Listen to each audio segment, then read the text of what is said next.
نحمده ونصلي على رسوله الكريم اما بعد فاعوذ بالله من الشيطان الرجيم بسم الله الرحمن الرحيم رب اشرح لي صدري ويسر لي امري واحلل عقدة من لساني يفقهوا قولي واجعل لي وزيرا من اهلي اللهم فقهنا في الدين اللهم ارنا الحق حقا وارزقنا اتباعه وارنا الباطل باطلا وارزقنا اجتنابه آمین رب العالمین۔ السلام علیکم ورحمۃ اللہ وبرکاتہ۔ آج ہم سورہ کہف کی ترجمہ اور ڈیٹیلز دیکھیں گے انشاءاللہ۔ سورہ کہف کو نور والی سورت کہا جاتا ہے۔ سورہ کہف کو نور والی سورت کہا جاتا ہے، اور اس کے بارے میں حدیث ہے کہ جو شخص جمعے کے دن سورہ کہف کی تلاوت کرتا ہے تو 2 جمعوں کے درمیان اس کے لیے یہ نور بن جاتی ہے۔ اور ارشاد نبی صلی اللہ علیہ وسلم ہے کہ جس نے سورہ کہف کی تلاوت ایسے کی جیسے وہ نازل ہوئی ہو، یعنی صحیح طریقے سے اسے پڑھا، تو یہ قیامت کے دن اس کے لیے مکہ سے لے کر اس کی جائے قیام تک نور کا سبب بنے گی۔ اور جس نے اس سورت کی آخری 10 آیات پڑھی پھر دجال نکل آیا تو یہ اس کو کوئی نقصان نہ دے گی، یعنی دجال سے حفاظت کرے گی۔ رسول اللہ صلی اللہ علیہ وسلم نے فرمایا جو شخص سورہ کہف کی ابتدائی 10 آیات حفظ کرے گا تو وہ دجال کے فتنے سے محفوظ رہے گا۔ بسم اللہ الرحمن الرحیم۔ الحمد للہ الذی انزل علی عبدہ الکتاب ولم یجعل له عوجا قیما لینذر بأسا شدیدا من لدنہ ویبشر المؤمنین الذین یعملون الصالحات ان لهم اجرا حسنا ماکثین فیہ ابدا وینذر الذین قالوا اتخذ اللہ ولدا۔ کل حمد و ثنا اور کل شکر اللہ ہی کے لیے ہے جس نے نازل کی کتاب اپنے بندے پر، اور اس میں کوئی ٹیڑھ نہیں رکھی۔ یہ کتاب بالکل سیدھی ہے تاکہ وہ خبردار کرے ایک بہت بڑی آفت سے اس کی طرف سے، یعنی نبی صلی اللہ علیہ وسلم پر نزول قرآن کا جو مقصد ہے وہ یہ ہے کہ اس سے جو ہے وہ لوگوں کو بڑی آفت سے خبردار کیا جا سکے، یعنی کہ بڑی آفت سے مراد جو ہے وہ شدید قسم کی جنگ بھی ہو سکتی ہے، اس کے علاوہ دجالی فتنہ جو کہ قیامت سے پہلے ظاہر ہوگا۔ حدیث میں ہے کہ کوئی نبی اور رسول ایسا نہیں گزرا جس نے اپنی قوم کو دجال کے فتنے سے خبردار نہ کیا ہو، کیونکہ یہ فتنہ ایک مومن کے لیے سخت ترین امتحان ہوگا، اور پوری انسانی تاریخ میں اس فتنے سے بڑا کوئی بھی فتنہ نہیں ہے۔ اور دجال جو ہے وہ دجل سے نکلا ہے، اور دجل کے معنی ہوتے ہیں دھوکہ اور فریب، یعنی کہ دجال ایک ایسے شخص کو کہا جاتا ہے جو بہت دھوکے باز ہو، جس نے دوسروں کو دھوکہ دینے کے لیے اور جھوٹ اور فریب کا لبادہ ہو رکھا ہو، اور نبوت کے جھوٹے دعوے دار بھی ہو۔ چنانچہ محمد صلی اللہ علیہ وسلم نے جن 30 دجالوں کی پیدائش کی خبر دی ہے ان سے جھوٹے نبی مراد ہیں۔ اور اگر آج کے دور میں دیکھا جائے تو مادیت پرستی بھی بہت بڑا دجالی فتنہ ہے، اور مادیت کا اتنا غلبہ ہو گیا ہے کہ اخلاق، اقدار وغیرہ سب انسان بھول چکا ہے، اور اللہ کو انسان بھول چکا ہے۔ اس میں اپنے آپ کو مبتلا کر کے مادیت پرستی میں انسان اللہ کو فراموش کر چکا ہے۔ اور اس کے علاوہ ایک مخصوص فتنہ بھی ہے جو قیامت کے قریب کے زمانے میں خاص شخصیت کی وجہ سے ظہور پذیر ہوگا، اور وہ شخص جو ہے اس کے بارے میں محمد صلی اللہ علیہ وسلم نے فرمایا کہ بس اتنا جان لینا ضرور کافی ہے کہ قیامت کے زمانے میں دجال کے ظاہر ہونے اور ایک بہت بڑا فتنہ اٹھانے کے بارے میں خبریں دی گئی ہیں، اور وہ دجال کی جو شکل صورت ہوگی وہ کچھ ایسی ہوگی جس کے بارے میں کہا گیا ہے کہ وہ ایک آنکھ کا ہوگا اور اس کے ماتھے پہ کفر لکھا ہوا ہوگا۔ وَيُبَشِّرَ الْمُؤْمِنِينَ الَّذِينَ يَعْمَلُونَ الصَّالِحَاتِ أَنَّ لَهُمْ أَجْرًا حَسَنًا، اور تاکہ وہ بشارت دے ان اہل ایمان کو جو نیک عمل کرتے ہوں کہ ان کے لیے بہت اچھا بدلہ ہے، اور اس میں رہیں گے وہ ہمیشہ ہمیشہ، اور خبردار کر دے ان لوگوں کو جنہوں نے کہا کہ اللہ نے بیٹا بنایا ہے، انہیں اس کے بارے میں کچھ بھی علم نہیں اور نہ ہی ان کے آباء و اجداد کو تھا۔ بہت بڑی بات ہے جو ان کے منہوں سے نکل رہی ہے، وہ نہیں کہتے مگر سراسر جھوٹ۔ تو اے نبی صلی اللہ علیہ وسلم آپ شاید اپنے آپ کو غم سے ہلکا کر لیں گے ان کے پیچھے، یعنی ہلاک کر لیں گے ان کے پیچھے، اگر وہ ایمان نہ لائے اس بات یعنی قرآن پر۔ یقیناً ہم نے بنا دیا ہے جو کچھ اس زمین پر ہے اسے اس کا بناؤ سنگھار، یعنی دنیا کی رونق، چمک دمک اور زیب و زینت میں انسان اس قدر کھو جاتا ہے کہ آخرت کا اسے بالکل خیال ہی نہیں رہتا، تاکہ ہم انہیں آزمائیں اس میں سے کون بہتر عمل ہے کرنے والا ہے۔ یعنی کہ دنیا کی ظاہری ٹھاٹ بات دراصل انسان کی آزمائش کے لیے پیدا کیے گئے، ایک طرف تو دنیا کی دلچسپیاں اور رنگینیاں ہیں اور دوسری طرف اللہ کے احکامات ہیں۔ انسان کے سامنے دونوں راستے کھلے چھوڑ دیے گئے ہیں تاکہ یہ دیکھا جائے کہ وہ ان میں سے کس کا انتخاب کرتا ہے، دنیا کی رنگینیوں میں کھو جاتا ہے یا پھر اپنے خالق و مالک کو پہچانتے ہوئے اس کے احکامات کی تکمیل کو اپنا اصل مقصد سمجھتا ہے۔ وَإِنَّا لَجَاعِلُونَ مَا عَلَيْهَا صَعِيدًا جُرُزًا، اور یقیناً ہم بنا کر رکھ دیں گے جو کچھ اس زمین پر ہے اسے ایک چٹیل میدان، یعنی کہ جب قیامت آئے گی تو ساری آرائش و زیبائش جو دنیا کی ہے وہ ختم ہو جائیں گی۔ ام حسبت ان اصحاب الکہف والرقیم کانوا من آیاتنا عجبا، کیا تم سمجھتے ہو کہ غار اور رقیم یعنی تختی والے اصحاب ہماری بہت سی نشانیوں میں سے تھے؟ جبکہ ان نوجوانوں نے غار میں پناہ لی اور انہوں نے کہا کہ اے ہمارے رب تو ہمیں عطا فرما اپنے پاس سے رحمت اور آسان فرما دے ہمارے لیے ہمارے معاملے میں عافیت کا راستہ۔ تو ہم نے تھپکی دی ان کے کانوں پر غار میں کئی سال کے لیے، پھر ہم نے انہیں اٹھایا تاکہ ہم دیکھیں کہ دو گروہوں میں سے کس کو بہتر معلوم ہے کہ کتنا عرصہ وہ وہاں رہے۔ اپنے اصحاب کہف کے بارے میں کہا جاتا ہے کہ سائرس نام کا جو بادشاہ تھا وہ بہت سخت قسم کا بادشاہ تھا، اور وہ اس نے جو ہے نا ان لوگوں کو کچھ لوگوں کو کہہ دیا تھا، جب لوگ اس کو نوجوانوں کے دین پر چلنے کی خبر ملی تو اس نے ان لوگوں کو یہ کہا تھا کہ وہ ایمان سے ہٹ جائیں اور ان کے عقائد کی پیروی کریں، تو ان سب نے بہتر یہ ورنہ ان کو سولے پہ چڑھا دیا جائے گا۔ تو اس بادشاہ کا نام دقیانوس تھا، تو اس نے یہ کہا کہ ان لوگوں کو سولی پہ چڑھا دیا جائے گا۔ تو بادشاہ کے اس فیصلے سے جو ہے ان کو مناسب مہلت بھی دی گئی کہ اچھی طرح سوچ لو سمجھ لو اور پھر ہمارے دین کی طرف آ جاؤ، ورنہ پھر پھانسی کے پھندے کے لیے تیار رہو۔ تو اس پر ان لوگوں نے کہا کہ ہم ایمان سے نہیں ہٹیں گے، اس سے بہتر یہ ہے کہ ہم یہاں سے کہیں دور چلے جائیں۔ انہوں نے ہجرت کی اس جگہ سے اور چھپ کر جو ہے انہوں نے ایک شہر کے سے دور نکل گئے اور وہاں پر ایک غار میں پناہ لی۔ جب یہ لوگ غار میں تھے تو اللہ تعالیٰ نے ان پر اپنی قدرت سے ایک نیند طاری کر دی اور تقریباً وہ 300 سال تک سوتے رہے۔ اور جس غار میں اصحاب کہف سو رہے تھے وہ ایک ایسی جگہ پر واقع تھا جہاں پہ لوگوں کا آنا جانا بالکل بھی نہیں تھا۔ اور پھر اس کے بعد یہ ہوا کہ اللہ تعالیٰ نے ان کو بہت سال تک سلائے رکھا، اور یہاں پر یہ بحث نہیں چھیڑی گئی کہ کتنے سال سلائے رکھا، لیکن بس یہ تھا کہ ان کو نیند کی حالت میں رکھا۔ اور ان دو گروہوں سے مراد کون لوگ ہیں ان کا ذکر آگے آئے گا انشاءاللہ۔ نحن نقص علیک نبأہم بالحق، ہم سنا رہے ہیں آپ کو ان کا قصہ حق کے ساتھ۔ وہ چند نوجوان تھے جو ایمان لائے اپنے رب پر، اور ہم نے خوب بڑھا دیا انہیں ہدایت میں، اور ہم نے مضبوط کر دیا ان کے دلوں کو جب وہ بادشاہ کے سامنے کھڑے ہوئے۔ تو انہوں نے کہا ہمارا رب تو وہ ہے جو آسمان اور زمین کا رب ہے، ہم ہرگز نہیں پکاریں گے اس کے سوا کسی کو معبود، اگر ایسا ہوا تب تو ہم بہت غلط بات کہیں گے۔ ہماری اس قوم نے بنا لیے ہیں اس کے سوا دوسرے معبود، تو کیوں نہیں پیش کرتے وہ ان کے بارے میں کوئی واضح دلیل؟ تو اس شخص سے بڑھ کر کون ظالم ہوگا جس نے اللہ پر جھوٹ باندھا؟ اور جبکہ تم نے خود کو ان لوگوں سے اور جن کی وہ اللہ کے سوا پرستش کرتے ہیں ان سے علیحدہ کر لیا ہے، تو اب کسی غار میں پناہ لے لو، تمہارا رب پھیلا دے گا تمہارے لیے اپنی رحمت اور تمہارے معاملے میں تمہاری سہولت کا سامان پیدا کر دے گا۔ وَتَرَى الشَّمْسَ إِذَا طَلَعَتْ تَزَاوَرُ عَنْ كَهْفِهِمْ ذَاتَ الْيَمِينِ وَإِذَا غَرَبَتْ تَقْرِضُهُمْ ذَاتَ الشِّمَالِ وَهُمْ فِي فَجْوَةٍ مِّنْهُ ذَلِكَ مِنْ آيَاتِ اللَّهِ وَمَنْ يَهْتَدِ اللَّهُ فَهُوَ الْمُهْتَدُ وَمَنْ يُضْلِلْ فَلَنْ تَجِدَ لَهُ وَلِيًّا مُرْشِدًا۔ اور تم سورج کو دیکھتے کہ جب وہ طلوع ہوتا تو ان کے غار کی طرف سے داہنی طرف ہٹ جاتا، اور جب غروب ہوتا تو بائیں جانب ان سے کترا کر چلا جاتا، یعنی کہ جب اس غار کا جو منہ تھا وہ شمال کی طرف تھا، جس کی وجہ سے سورج کی روشنی ڈائریکٹ یا دھوپ ان کے اوپر نہیں پڑتی تھی، اور وہ اس کی کھلی جگہ میں لیٹے ہوئے تھے، یعنی غار اندر سے کافی کشادہ تھا اور اصحاب کا وہاں پر بہت سکون سے کھلی جگہ پر سوئے ہوئے تھے۔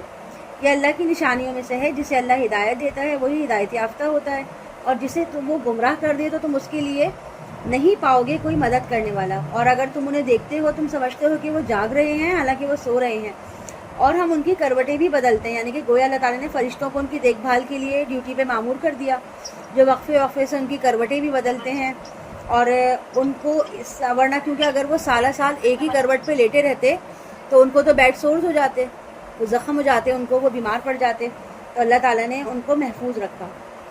وَكَلْبُهُمْ بَاسِطٌ ذِرَاعَيْهِ بِالْوَسِيدِ، اور ان کا کتا اپنے دونوں ہاتھ پھیلائے ہوئے بیٹھا تھا دہلیز پر، اور اگر تم ان پر جھانکتے تو ان سے پیٹھ پھیر کر بھاگ جاتے، اور ان کی طرف سے ہیبت طاری ہو جاتی، یعنی کہ ایک ویرانے میں اندھیرا غار اور اس کے سامنے اپنی بازو پھیلائے ہوئے خوفناک کتا بیٹھا ہوا ہے، تو یہ کتنا خطرناک منظر تھا کہ کوئی بھی انسان اگر اس کو دیکھتا تو وہ اس کو یہ ہوتا کہ میں وہاں سے بھاگ جاؤں، اور بھاگنے میں ہی وہ عافیت سمجھتا۔ وَكَذَلِكَ بَعَثْنَاهُمْ لِيَتَسَاءَلُوا بَيْنَهُمْ، اور اسی طرح ہم نے انہیں اٹھایا تاکہ وہ آپس میں ایک دوسرے سے پوچھیں۔ ان میں سے ایک کہنے والے نے کہا تم کتنا عرصے یہاں رہے ہوگے؟ کچھ بولے کہ ہم رہے ہیں ایک دن یا کچھ حصہ، کچھ دوسرے بولے کہ تمہارا رب خوب جانتا ہے تم کتنا عرصہ رہے ہو۔ یعنی کہ جب ان میں یہ سوالات ہوئے کہ کون کتنا وقت گزار چکا، کتنا وقت گزرا، تو انہوں نے فوراً یہ بات اللہ پہ چھوڑ دی، اس بحث میں مبتلا نہیں ہوئے کہ کیا ہوا، کتنی دیر رہے۔ بس ان کو کہا کہ انہوں نے کہا کہ اللہ کو سب پتہ ہے کہ ہم یہاں پہ کتنا عرصہ رہے ہیں۔ فَبَعَثُوا أَحَدَكُمْ بِوَرِقِكُمْ هَٰذِهِ إِلَى الْمَدِينَةِ فَلْيَنظُرْ أَيُّهَا أَزْكَىٰ طَعَامًا فَلْيَأْتِكُمْ بِرِزْقٍ مِّنْهُ وَلْيَتَلَطَّفْ، اب تم بھیجو اپنے میں سے ایک ساتھی کو اپنے اس چاندی کے سکے کے ساتھ شہر کی طرف، تو وہ دیکھے کہ شہر کے کس حصے سے زیادہ پاکیزہ کھانا ملتا ہے اور وہ وہاں سے تمہارے لیے کچھ کھانا لائے، اور وہ نرمی کا معاملہ کرے، یعنی کہ جو ساتھی کھانا لینے کے لیے جائے وہ لوگوں سے بات چیت کرے اور لین دین کرے، تو خاص طور پہ اپنا رویہ نرم رکھے، ایسا نہ ہو کسی سے جھگڑا ہو جائے اور اس طرح ہم سب کے لیے کوئی مسئلہ کھڑا ہو جائے۔ یہ جو ورڈ ہے وَلْيَتَلَطَّفْ، یہاں پر حروف کی گنتی کے اعتبار سے قرآن جو ہے وہ اس کا نصف اول پورا ہو گیا۔ اب جو یہاں سے لام کے بعد سے جو تو سے سٹارٹ ہو رہا ہے تو وہ قرآن کا دوسرا آدھا حصہ شروع ہو رہا ہے انشاءاللہ۔ وَلَا يُشْعِرَنَّ بِكُمْ أَحَدًا، اور وہ آگاہ نہ کر دے تمہارے بارے میں کسی کو، یعنی کہ پاکیزگی سے وہ توحید پر قائم رہے، شرک سے بچتے رہے۔ اور پھر یہ جو پاکیزگی ہوتی ہے نا، جو ہم رزق کے ذریعے حاصل کرتے ہیں کہ ہم پاکیزہ رزق کھاتے ہیں، تو پھر ہمارا جو مزاج ہے نا وہ اس کے مطابق بن جاتا ہے۔ ہمارا جسم، کپڑے، کھانا پینا، ہمارے تعلقات، ہر چیز جو ہے نا اس میں پھر انسان جو ہے وہ پاکیزگی تلاش کرتا ہے، اور گندگی سے اس کی روح جو ہے وہ بیزار ہونے لگتی ہے۔ یہی کچھ ان کا حال تھا کہ انہوں نے کھانا کھانے کے لیے بھیجا بھی، منگوانے کے لیے، تو پاکیزہ ہی کھانا منگوایا۔ انہم ان یظہروا علیکم یرجموکم او یعیدوکم فی ملتہم ولن تفلحوا اذا ابدا، کیونکہ اگر انہوں نے تم پر قابو پا لیا تو وہ تمہیں سنسار کر دیں گے یا تمہیں واپس لے جائیں گے اپنے دین میں، تب تو تم بالکل فلاح نہ پا سکو گے۔ یعنی کہ ان کو وہی خیال ذہن میں تھا نا جس وقت وہ سوئے تھے کہ ان کے اوپر بادشاہ دقیانوس نے کتنی سختی کی تھی اور ان کو یہ کہا تھا کہ ان کو پھانسی چڑھا دی جائے گی، تو ان کو لگ رہا تھا کہ ہم ایک آدھ دن سو کر اٹھ گئے تو اگر ہم ان کے درمیان جائیں گے تو وہ ہمیں پکڑ لیں گے، تو وہی انہوں نے کہا۔ وَكَذَلِكَ أَعْثَرْنَا عَلَيْهِمْ، اور اس طرح ہم نے مطلع کر دیا لوگوں کو ان پر، یعنی کہ صحابہ کہف کا ساتھی جب کھانے لینے کے لیے شہر گیا تو اس کا لباس، اس کا حلیہ اور اس کے پاس جو کرنسی تھی وہ فوراً لوگ پہچان گئے کہ یہ تو اس زمانے کی ہے ہی نہیں۔ پھر جب اس کے بارے میں انہوں نے تفتیش کی تو سارا راز کھل گیا، تو پھر اس طرح یہ پتہ چلا کہ یہ واقعہ 300 سال پرانا ہے اور ان لوگوں کو سوئے ہوئے 300 سال گزر گئے۔ اب بہت سے لوگوں کو یہ بات کا علم تھا کہ کسی زمانے میں ایک بادشاہ تھا، اس کے ڈر سے کچھ آدمی جو تھے وہ کہیں چھپ گئے تھے، لیکن پورے ملک میں جو ہے ان کی تلاش کی گئی تھی لیکن ان کا سراغ کہیں نہیں مل سکا تھا، اور یہ بات ان کے علم میں تھی کہ اس پورے واقعے کو ایک تختی پہ لکھ کر شاہی خزانے میں ریکارڈ کر لیا گیا، لہٰذا صحابہ کہف کے بارے میں جو معلومات تھی اس کی تختی کا ریکارڈ نکلوایا گیا، تو وہاں ساری تفصیلات مل گئی ان لوگوں کو اور ان کو پوری وضاحت کے ساتھ واقعے کا پتہ چل گیا۔ اب یہ جو واقعہ ہے 300 سال سونے کا، یہ دیکھیں یہ تو باقی بعد الموت والا واقعہ ہو گیا نا کہ انسان کو اللہ تعالیٰ کس طرح سلائے گا اور کس طرح کھڑا کرے گا، اور جب اللہ تعالیٰ انسان کو جیسے کہ حضرت عزیر علیہ السلام کو اللہ تعالیٰ نے 100 سال سلایا اور 100 سال سلا کے جگا دیا، اسی طرح صحابہ کہف کو 300 سال سلا کے جگا دیا، تو اللہ تعالیٰ کے لیے کیا مشکل ہے بھلا کہ وہ مردوں کو زندہ نہ کر سکے۔ لِيَعْلَمُوا أَنَّ وَعْدَ اللَّهِ حَقٌّ وَأَنَّ السَّاعَةَ لَا رَيْبَ فِيهَا إِذْ يَتَنَازَعُونَ بَيْنَهُمْ أَمْرَهُمْ فَقَالُوا ابْنُوا عَلَيْهِمْ بُنْيَانًا رَبُّهُمْ أَعْلَمُ بِهِمْ قَالَ الَّذِينَ غَلَبُوا عَلَىٰ أَمْرِهِمْ لَنَتَّخِذَنَّ عَلَيْهِمْ مَسْجِدًا، تاکہ وہ جان لیں کہ اللہ کا وعدہ سچا ہے اور یہ قیامت کے بارے میں ہرگز کوئی شک نہیں۔ جب وہ لوگ آپس میں جھگڑ رہے تھے ان کے معاملے میں، چنانچہ کچھ لوگوں نے کہا کہ تعمیر کر دو ان پر ایک عمارت بطور یادگار، ان کا رب ان سے بہتر واقف ہے۔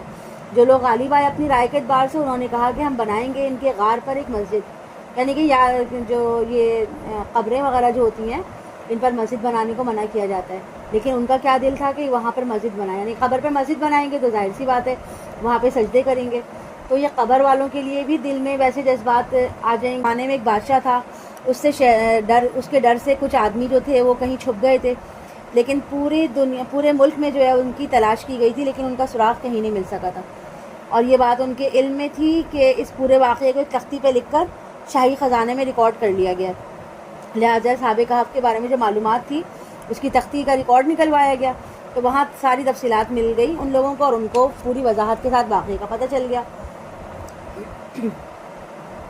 اب یہ جو واقعہ ہے 300 سال سونے کا، یہ دیکھیں یہ تو باقی بعد الموت والا واقعہ ہو گیا نا، کہ انسان کو اللہ تعالیٰ کس طرح سلائے گا اور کس طرح کھڑا کرے گا. اور جب اللہ تعالیٰ انسان کو جیسے کہ حضرت عزیر علیہ السلام کو اللہ تعالیٰ نے 100 سال سلایا اور 100 سال سلا کے جگا دیا، اسی طرح صحابہ کہف کو 300 سال سلا کے جگا دیا، تو اللہ تعالیٰ کے لیے کیا مشکل ہے بھلا کہ وہ مردوں کو زندہ نہ کر سکے. لِيَعْلَمُوا أَنَّ وَعْدَ اللَّهِ حَقٌّ وَأَنَّ السَّاعَةَ لَا رَيْبَ فِيهَا إِذْ يَتَنَازَعُونَ بَيْنَهُمْ أَمْرَهُمْ فَقَالُوا ابْنُوا عَلَيْهِمْ بُنْيَانًا رَبُّهُمْ أَعْلَمُ بِهِمْ قَالَ الَّذِينَ غَلَبُوا عَلَىٰ أَمْرِهِمْ لَنَتَّخِذَنَّ عَلَيْهِمْ مَسْجِدًا، تاکہ وہ جان لیں کہ اللہ کا وعدہ سچا ہے اور یہ قیامت کے بارے میں ہرگز کوئی شک نہیں. جب وہ لوگ آپس میں جھگڑ رہے تھے ان کے معاملے میں، چنانچہ کچھ لوگوں نے کہا کہ تعمیر کر دو ان پر ایک عمارت بطور یادگار، ان کا رب ان سے بہتر واقف ہے. جو لوگ غالب آئے اپنی رائے کے اعتبار سے، انہوں نے کہا کہ ہم بنائیں گے ان کے غار پر ایک مسجد، یعنی کہ جو یہ قبریں وغیرہ جو ہوتی ہیں ان پر مسجد بنانے کو منع کیا جاتا ہے، لیکن ان کا کیا دل تھا کہ وہاں پر مسجد بنائیں، یعنی قبر پر مسجد بنائیں گے تو ظاہر سی بات ہے وہاں پہ سجدے کریں گے. تو یہ قبر والوں کے لیے بھی دل میں ویسے جذبات آ جائیں گے کہ انہوں نے جو ہے وہ شرک کیا ہے کسی کے ساتھ. اس لیے اللہ تعالیٰ نے پھر کیا کیا، سَيَقُولُونَ ثَلَاثَةٌ رَابِعُهُمْ كَلْبُهُمْ، اب یہ لوگ کہیں گے کہ وہ 3 تھے ان کا چوتھا ان کا کتا تھا، اور کچھ لوگ کہیں گے کہ وہ 5 تھے ان کا چھٹا ان کا کتا تھا. یہ سب تکے کے تیر چلا رہے ہیں اندھیرے میں. اور کچھ لوگ کہیں گے وہ 7 تھے 8واں ان کا کتا تھا. آپ کہیے میرا رب بہتر جانتا ہے ان کی تعداد کو، ان کے معاملے میں نہیں جانتے مگر بہت تھوڑے لوگ. اب جب یہ لوگ جاگے تو ان میں سے کچھ لوگوں نے سوال کیا تم لوگ کتنا سوئے ہو، تو ان میں سے وہ کہا کہ ہم 1 دن سوئیں یا اس سے کچھ کم عرصہ. تو جب قیامت کا وقت آئے گا نا تو اس وقت بھی یہی ہوگا کہ جب لوگ جاگیں گے نا ان سے پوچھا جائے گا کہ تم کتنا عرصہ قبر میں رہے ہو، تو وہ کہیں گے یا دنیا میں رہے ہو، تو دونوں کا سوال کا وہ یہی جواب دیں گے کہ 1 دن یا دن کا کچھ حصہ. یعنی کہ سونے والے کو نہیں اندازہ ہوتا نا کہ وہ کتنا سویا ہے. وَلَا تَقُولَنَّ لِشَيْءٍ إِنِّي فَاعِلٌ ذَلِكَ غَدًا، تو فلا تمہاری فیہم الا مراء ظاہرا ولا تستفتی فیہم منہم احدا ولا تقولن لشیء انی فاعل ذلک غدا. تو اے نبی صلی اللہ علیہ وسلم آپ ان کے بارے میں جھگڑا مت کریں سوائے سرسری بحث کے، اور نہ ہی آپ پوچھیے ان کے بارے میں کسی سے، اور کسی چیز کے بارے میں کبھی یہ نہ کہا کریں کہ میں یہ کام کل ضرور کروں گا. یعنی کہ ایک اہم واقعے کی طرف اشارہ ہے کہ ایک اہل مکہ نے رسول صلی اللہ علیہ وسلم سے کچھ سوالات کیے تو آپ نے فرمایا کہ میں ان کے سوالات کے جواب تمہیں کل دوں گا. لیکن ہوا کیا کہ انہوں نے غلطی سے یہ ہوا کہ انہوں نے اس وقت انشاءاللہ نہیں کہا، یعنی عادتاً نہیں ہوا، عادتاً تو وہ کہتے تھے لیکن اتفاق ایسا ہوا کہ اس وقت ان کے ذہن میں نہیں آیا اور انہوں نے نہیں کہا. تو اس کے بعد بہت دن تک وہی نہیں آئی. تو اس حال میں محمد صلی اللہ علیہ وسلم بہت پریشان ہوئے اور مخالفین جو تھے وہ بہت خوش تھے. تو کہ آپ کو ناکامی کے تانے دینے لگے اور تو آپ کو یہ سب کچھ برداشت کرنا پڑ رہا تھا. تو اس سے اندازہ ہوتا ہے کہ اللہ تعالیٰ اپنے محبوب بندوں کو ایسی سخت آزمائشوں سے دوچار کرتا ہے. ویسے عام طور پہ اس طرح کی لایانی باتیں جو لوگ کرتے رہتے ہیں لیکن اللہ کی ان کی پکڑ نہیں ہوتی، اس لیے کہ وہ اللہ کے لیے اتنے اہم نہیں ہوتے. مگر ایک انتہائی مقرب ہستی سے اگر غلطی سے بھی ایک کلمہ ادا ہونے سے رہ گیا تو اس کے باوجود کہ معاملہ بہت بے حد حساس تھا وہی روک لی گئی. بالآخر کئی روز بعد جب اللہ کو منظور ہوا تو جبرائیل علیہ السلام سوالات کے جوابات بھی لے کر آئے اور ساتھ ہی ہدایت بھی کی کہ جب بھی کسی چیز کے بارے میں بات کریں تو یہ نہ کہیں کہ میں کل کروں گا، مگر یہ ضرور ساتھ میں کہیں کہ انشاءاللہ میں ضرور کروں گا. یعنی کہ مستقبل میں کے لیے جب بھی کوئی بات کہی جائے تو انشاءاللہ ضرور کہا جائے کہ اگر اللہ نے چاہا تو میں یہ کروں گا. الا ان یشاء اللہ، مگر یہ اللہ چاہے. واذکر ربک اذا نسیت وقل عسى ان یهدینی ربی لاقرب من هذا رشدا، اور اپنے رب کو یاد کر لیجئے جب آپ بھول جائیے اور کہیے ہو سکتا ہے میرا رب میری رہنمائی کر دے اس سے بہتر بھلائی کے ساتھ. اور وہ رہے اپنے غار میں 300 برس، اس کے اوپر 9 برس، یعنی کہ 309 برس کے تقریباً 309 سال جو ہے وہ رہے قمری کیلنڈر کے مطابق. آپ کہیے اللہ بہتر جانتا ہے اس میں جتنا عرصہ وہ رہے، یعنی اس بحث میں پڑھنے کی ضرورت نہیں کہ وہ کتنا عرصہ سوئے رہے. اصل جو مقصد اللہ بتانا چاہ رہا ہے یہاں پر اس کو سیکھنے کی ضرورت ہے. اسی کے لیے ہے آسمان اور زمین کا غیب، کیا ہی خوب ہے وہ اس کو دیکھنے والا اور کیا ہی خوب ہے وہ سننے والا. اس کے سوا ان کا کوئی مددگار نہیں وہ، اور وہ شریک نہیں کرتا اپنے حکم سے کسی کو بھی. وَاتْلُ مَا أُوحِيَ إِلَيْكَ مِنَ كِتَابِ رَبِّكَ، اور اے نبی صلی اللہ علیہ وسلم آپ تلاوت کیجئے جو آپ کی طرف وحی کی گئی آپ کے رب کی طرف سے. اس کی باتوں کو بدلنے والا کوئی نہیں ہے اور آپ نہیں پائیں گے اس کے سوا کوئی جائے پناہ. اور اپنے آپ کو روکے رکھیے ان لوگوں کے ساتھ جو اپنے رب کو پکارتے ہیں صبح و شام. اور مت کہا مانیے ایسے شخص کا جس کا دل ہم نے اپنی یاد سے غافل کر دیا ہے اور جو اپنی خواہشات کے پیچھے پڑا ہے اور اس کے معاملے میں حد سے تجاوز کر چکا ہے. اور آپ کہہ دیجئے یہی حق ہے تمہارے رب کی طرف سے، تو اب جو چاہے ایمان لائے، جو چاہے کفر کرے۔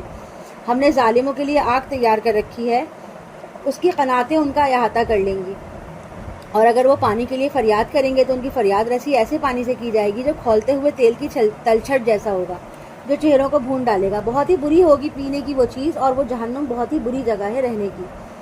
یقیناً جو لوگ ایمان لائے انہوں نے اچھا عمل کیا تو ہم نہیں ضائع کریں گے اجر ان کا جس نے اچھا عمل کیا۔ انہی لوگوں کے لیے ہے رہنے کے لیے ایسے باغات جس کے دامن میں ندیاں بہتی ہوں گی، انہیں پہنائے جائیں گے اس میں سونے کے کنگن، اور وہ پہنیں گے سبز رنگ کے کپڑے باریک ریشم کے اور موٹے ریشم کے، یعنی کہ ان کے اوپر کا لباس جو ہوگا وہ باریک ریشم کا ہوگا، نیچے کا لباس موٹے ریشم کا۔ جیسے کہ عام طور پہ ہم لائننگ والے سوٹ پہنتے ہیں نا، اندر جو ایک لیئر ہوتی ہے کپڑے کی اور ایک اوپر لیئر ہوتی ہے، اسی طرح اوپر کی لیئر ان کی جو ہوگی وہ باریک ہوگی اور اندر کی لیئر جو ہوگی وہ موٹی ہوگی۔ متکئین فیہا علی الارائک نعم الثواب وحسنت مرتفقا، ٹیک لگائے بیٹھے ہوں گے تختوں پر، کیا ہی اچھا بدلہ ہوگا ان کے لیے اور کیا ہی خوب آرام گاہ ہوگی۔ جب یہ اصحاب کہف کا جو واقعہ یہاں پر تھا نا کہ جب ان لوگوں نے ان پہ جھگڑا کرنا شروع کر دیا، ان کے اوپر غار بنانا، مسجد بنانے کی فکریں کرنے لگے، تو اللہ تعالیٰ نے پھر ان لوگوں کو اٹھا لیا، کیونکہ پھر اللہ تعالیٰ کو شرک کا خدشہ ہو گیا تھا، تو اللہ تعالیٰ نے پھر ان کو دوبارہ سے یعنی کہ حقیقی موت دے دی دوبارہ سے، اور ان کو یعنی کہ سلایا نہیں بلکہ باقاعدہ حقیقی موت دے دی اور ان کو اپنے پاس دوبارہ سے اٹھا لیا۔ اور پھر جب اللہ تعالیٰ نے اٹھا لیا تو پھر ان لوگوں کو تعمیریں کرنے کا، یادگاریں بنانے کا شوق ہوا، لیکن اللہ تعالیٰ نے پھر ان کو یہ کام کرنے سے روک دیا اپنے قدرت سے۔ اب یہاں سے آیت نمبر 27 سے جو ہے وہ شروع ہو رہا ہے، آیت نمبر 27 نہیں، یہ ہے آیت نمبر 32۔ یہاں سے جو ہے وہ دو اشخاص کا قصہ شروع ہو رہا ہے۔ تو ان کا یہ تھا کہ ان میں سے ایک شخص جو تھا اس کو اللہ تعالیٰ نے بہت زیادہ مال دولت اور دنیا کی بہت نعمتوں سے نوازا تھا، اور وہ اپنی خوشحالی میں اس قدر مگن ہو گیا تھا کہ اس کی نگاہ جو ہے وہ اللہ سے ہٹ کر بس اپنے مادی وسائل پر ہی رہ گئی تھی، اور انہی کے اوپر وہ توکل کرتا تھا، بھروسہ کرتا تھا، انہی پہ وہ اتراتا رہتا تھا، اور ہر ایک کے آگے وہ اپنی دنیا کی جو چیزیں تھیں، جو آسائشیں تھیں، انہی کی ہر وقت وہ گن گاتا رہتا تھا۔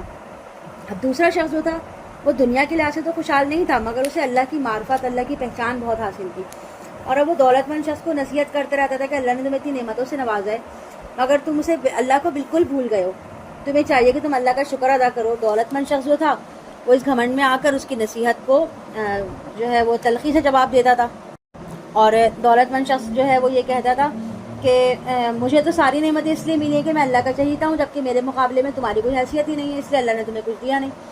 اس اللہ کے بندے نے پھر سمجھایا کہ دیکھو دنیا کے مال پر مت اتراؤ، کیونکہ اللہ چاہے تو تمہارے سارے ٹھاٹ باٹ پل بھر میں ختم کر دے، وہ چاہے تو تمہاری ساری دولت مال و اسباب کو ضائع کر دے۔ تو اس بندے نے کہا کہ یہ کیسے ہو سکتا ہے، میں نے اپنے مال تو بہت حفاظت سے رکھے ہیں، اور اس کی حفاظت کا میں نے خوب اچھی پلاننگ کر کے رکھی ہوئی ہے، اور لہٰذا اس کے اوپر ہی نصیحتوں کو کوئی اثر ہی نہیں ہوا، اور دنیا کے اسباب کے نشے میں وہ اس قدر اندھا ہو گیا تھا کہ وہ اللہ کو حقیقی مسبب الاسباب سمجھنے کے بجائے وہ اپنے آپ کو سمجھنے لگا تھا۔ اس کو لگتا تھا کہ جو کچھ اس کے پاس ہے وہ اس کے اپنے ہی جو ہے نا کوششوں کا نتیجہ ہے، وہ خود کو ہی کریڈٹ دینے لگا تھا۔ تو پھر اس کے بعد اللہ تعالیٰ نے اس کا سب کچھ برباد کر دیا، اور وہ اپنے اس رویے پر افسوس کرتا رہا، اور جب اس کی آنکھ اپنی بربادی کی بات کھلی، وہ غفلت کی نیند سے جاگا، تو وہ اس وقت بہت دیر ہو چکی تھی۔ وَاضْرِبْ لَهُم مَثَلًا رَجُلَيْنِ جَعَلْنَا لِأَحَدِهِمَا جَنَّتَيْنِ مِنْ أَعْنَابٍ وَحَفَفْنَاهُمَا بِنَخْلٍ۔ اے نبی صلی اللہ علیہ وسلم آپ بیان کیجئے ان کے لیے دو اشخاص کی مثال، ان میں سے ایک کو ہم نے دیے دو باغ انگور کے، ان دونوں کا گھیر دیا تھا ہم نے کھجوروں کے درخت کے ساتھ، انگوروں کی بیلوں کے گرد کھجوروں کے درخت کی باڑ تھی، تاکہ نازک بیلیں آندھی اور طوفان کی وجہ سے محفوظ رہیں، یعنی کہ اس نے یہ پلاننگ کی تھی ان کے بچاؤ کی، اور ہم نے ان دونوں باغات کے درمیان کھیتی کا انتظام بھی کر رکھا تھا۔ دونوں باغات اپنا پھل خوب دیتے اور اس میں کچھ کم نہ کرتے، یعنی کہ خوب پھلتے پھولتے تو ان کی پیداوار میں کسی قسم کی کوئی کمی نہ آتی، اور اس کی وجہ سے وہ جو شخص تھا وہ دن بدن امیر سے امیر تر ہوتا جا رہا تھا۔ اور ہم نے جاری کر دی ان کے درمیان ایک نہر، یعنی کہ آبپاشی کا نظام بھی بے مثال تھا، اور اس کے لیے پھل بھی تھے، یعنی کہ خوب پھلوں سے لدے ہوئے اس کے باغات تھے، اور اس کے علاوہ اس کو اللہ تعالیٰ نے اولاد سے بھی نوازا تھا۔ اور تو کہا اس نے اپنے ساتھی سے، وہ آپس میں گفتگو کر رہے تھے، کہ میں تم سے بہت زیادہ ہوں مال میں اور بہت بڑا ہوں نفری میں، یعنی کہ میرے پاس اولاد بھی بہت زیادہ ہیں اور میرے پاس مال بھی بہت زیادہ ہے، اور وہ داخل ہوا اپنے باغ میں اس حال میں کہ وہ اپنی جان پر ظلم کر رہا تھا، یعنی کہ وہ شرک کر رہا تھا. اس نے کہا میں نہیں سمجھتا کہ یہ باغ کبھی بھی برباد ہو سکتا ہے، اور میں گمان نہیں کرتا کہ قیامت قائم ہونے والی ہے، اور اگر مجھے لوٹا ہی دیا گیا اپنے رب کی طرف تو میں لازماً پاؤں گا اس سے بھی بہتر جگہ. یعنی کہ قیامت کا اول تو کوئی وہ قائل تھا ہی نہیں، لیکن اگر قیامت آ بھی گئی تو وہاں میرے لیے بہت اچھے اسباب ہوں گے، کیونکہ اللہ تعالیٰ مجھ سے بہت خوش ہے. تو اس نے دنیا میں مجھے اتنا کچھ دیا ہے، کیونکہ جب انسان کے پاس بہت زیادہ مال ہوتا ہے اور وہ غفلت کا شکار ہو جاتا ہے تو اس کو کبھی کبھی ایسے ہی لگتا ہے کہ میرے پاس جو کچھ ہے وہ بہت زیادہ ہے، کیونکہ اللہ مجھ سے بہت خوش ہے اس لیے اللہ نے مجھے مال دیا. جبکہ حقیقت ایسی نہیں ہے. ضروری نہیں کہ اللہ جس سے بہت خوش ہو اس کو مال دے. اللہ تعالیٰ جس سے بہت خوش ہوتا ہے کبھی کبھی اس سے مال چھین بھی لیتا ہے، اس کو مال چھین کے بھی آزماتا ہے، اس کو کم دے کے بھی آزماتا ہے. تو اس شخص نے کہا کہ جو ہے اگر مجھے روک بھی لیا گیا، مطلب قیامت اگر آ بھی گئی تو وہاں مجھے اس سے بہتر مال جو ہے وہ عطا کیا جائے گا. قال له صاحبه وهو يحاوره اغفرت بالذي خلقك من تراب ثم من نطفة ثم سواك رجلا. اس کے ساتھی نے اس سے کہا، اور وہ اس سے گفتگو کر رہا تھا، کیا تو نے کفر کیا اس ہستی کے ساتھ جس نے تجھے پیدا کیا مٹی سے، پھر گندے پانی کی بوند سے، پھر تجھے سلامت انسان بنا دیا. لیکن میں تو مانتا ہوں کہ وہ اللہ میرا رب ہے اور میں اپنے رب کے ساتھ کسی کو شریک نہیں کرتا. اور جب تو اپنے باغ میں داخل ہوا تو تو نے یوں کیوں نہ کہا کہ ماشاء اللہ، یعنی یہ سب کچھ میرے اللہ کا فضل و کرم ہے، اللہ کے بغیر کسی کو کوئی طاقت حاصل نہیں. اگر تو مجھے دیکھتا میں تم سے مال اور اولاد میں کم ہوں تو امید ہے میرے رب تیرے باغ سے بہتر باغ مجھے دے. یعنی کہ مجھے یقین ہے کہ اگر دنیا میں اللہ نے مجھے کم مال دیا ہے تو آخرت میں مجھے اللہ تعالیٰ میرے صبر اور میرے اللہ تعالیٰ سے محبت اور اس پہ توکل کے نتیجے میں اس سے کہیں بڑھ کر نعمتوں سے جنت میں نوازے گا انشاءاللہ. وَيُرْسِلَ عَلَيْهَا حُسْبَانًا مِنَ السَّمَاءِ فَتُصْبِحَ صَعِيدًا زَلَقًا. اور وہ بھیج دے اس تیرے باغ پر کوئی آفت آسمان سے تو صاف چٹیل میدان ہو کر رہ جائے.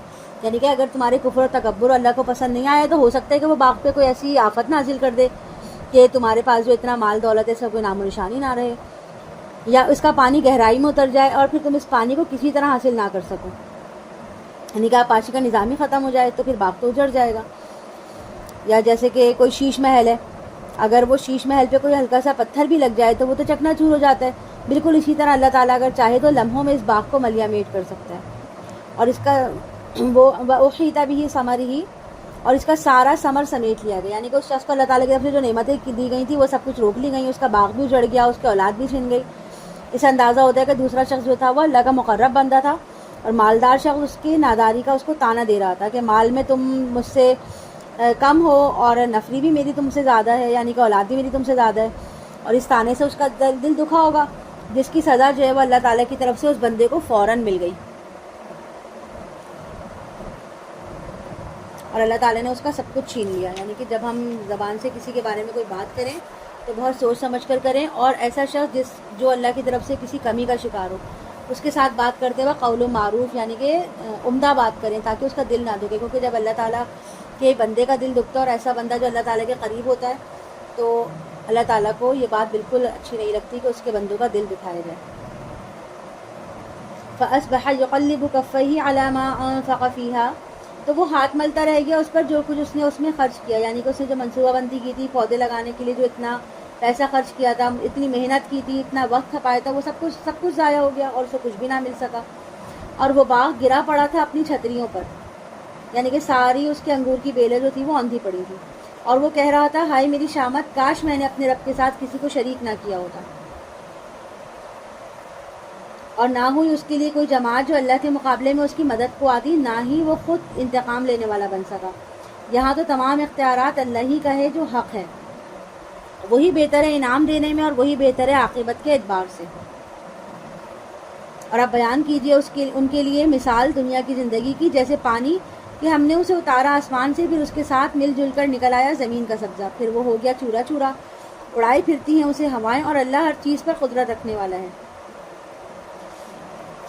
یعنی کہ اس مثال کو مد نظر رکھا جائے تو انسان کی مثال بھی بالکل ایسی ہے نا کہ جس طرح پودے زندگی کا آغاز ہوتا ہے تو آسمان سے بارش کے برسنے سے ہوتا ہے، اسی طرح انسان کی روح کا نزول بھی انسان کی زندگی کا آغاز ہوتا ہے. المال والبنون زینت الحیات الدنیا. مال اور بیٹے دنیا کی زینت ہیں. یعنی کہ اگر کوئی اپنے مال پر اور اپنے بیٹوں پر، اپنی اولاد پر تکبر کرتا ہے تو اس کو یہ سوچنا چاہیے کہ یہ سب کچھ دنیا میں رہ جائے گا، یہ سب کچھ دنیا کی چیزیں عارضی ہیں، اور جب اس کے ذوم میں مبتلا ہو کر اگر ہم آخرت کی تیاری نہیں کریں گے اور اس میں ہی مبتلا رہ جائیں گے تو آخرت میں ان میں سے کوئی بھی ہمارا ساتھ نہیں دے گا. نہ ہماری مال و دولت ہمارے کام آئے گی, نہ ہماری بیوی, نہ ہماری اولاد, ہماری کوئی بھی کام نہیں آئے گا. اس وقت میں ہمارے جو کام آئے گا وہ صرف ہمارا اچھا عمل کام آئے گا.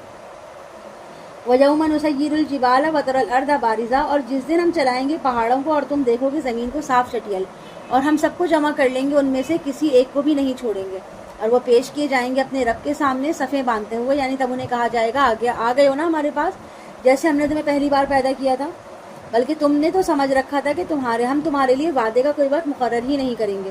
اور رکھا جائے گا ان کے سامنے ان کا نامہ اعمال. اللہ تعالیٰ کے یہاں کبیرہ گناہوں کے ساتھ ساتھ صغیرہ گناہ بھی لکھا جاتے ہیں, لہٰذا انہیں معمولی سمجھ کر ان سے بے فکر نہیں رہنا چاہیے بلکہ ان سے بھی بچنا چاہیے. اور اللہ تعالیٰ جو ہے وہ انسان کے تمام اعمال اس کے سامنے لے آئے گا.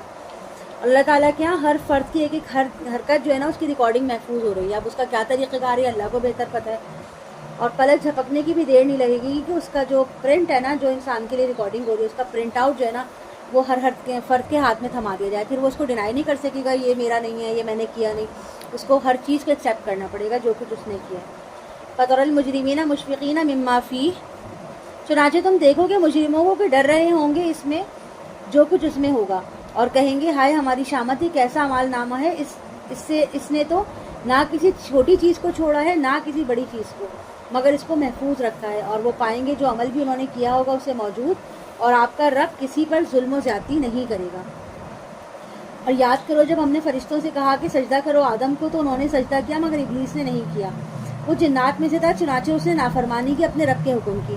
تو کیا تم بناتے ہو اسے اور اس کی اولاد کو دوست میرے سوا, حالانکہ وہ تمہارے دشمن ہیں. یعنی کہ اولاد آدم ذرا سوچو, تم مجھے چھوڑ کر اس ابلیس کو اپنا گواہ بناتے ہو جس نے میری نافرمانی کی.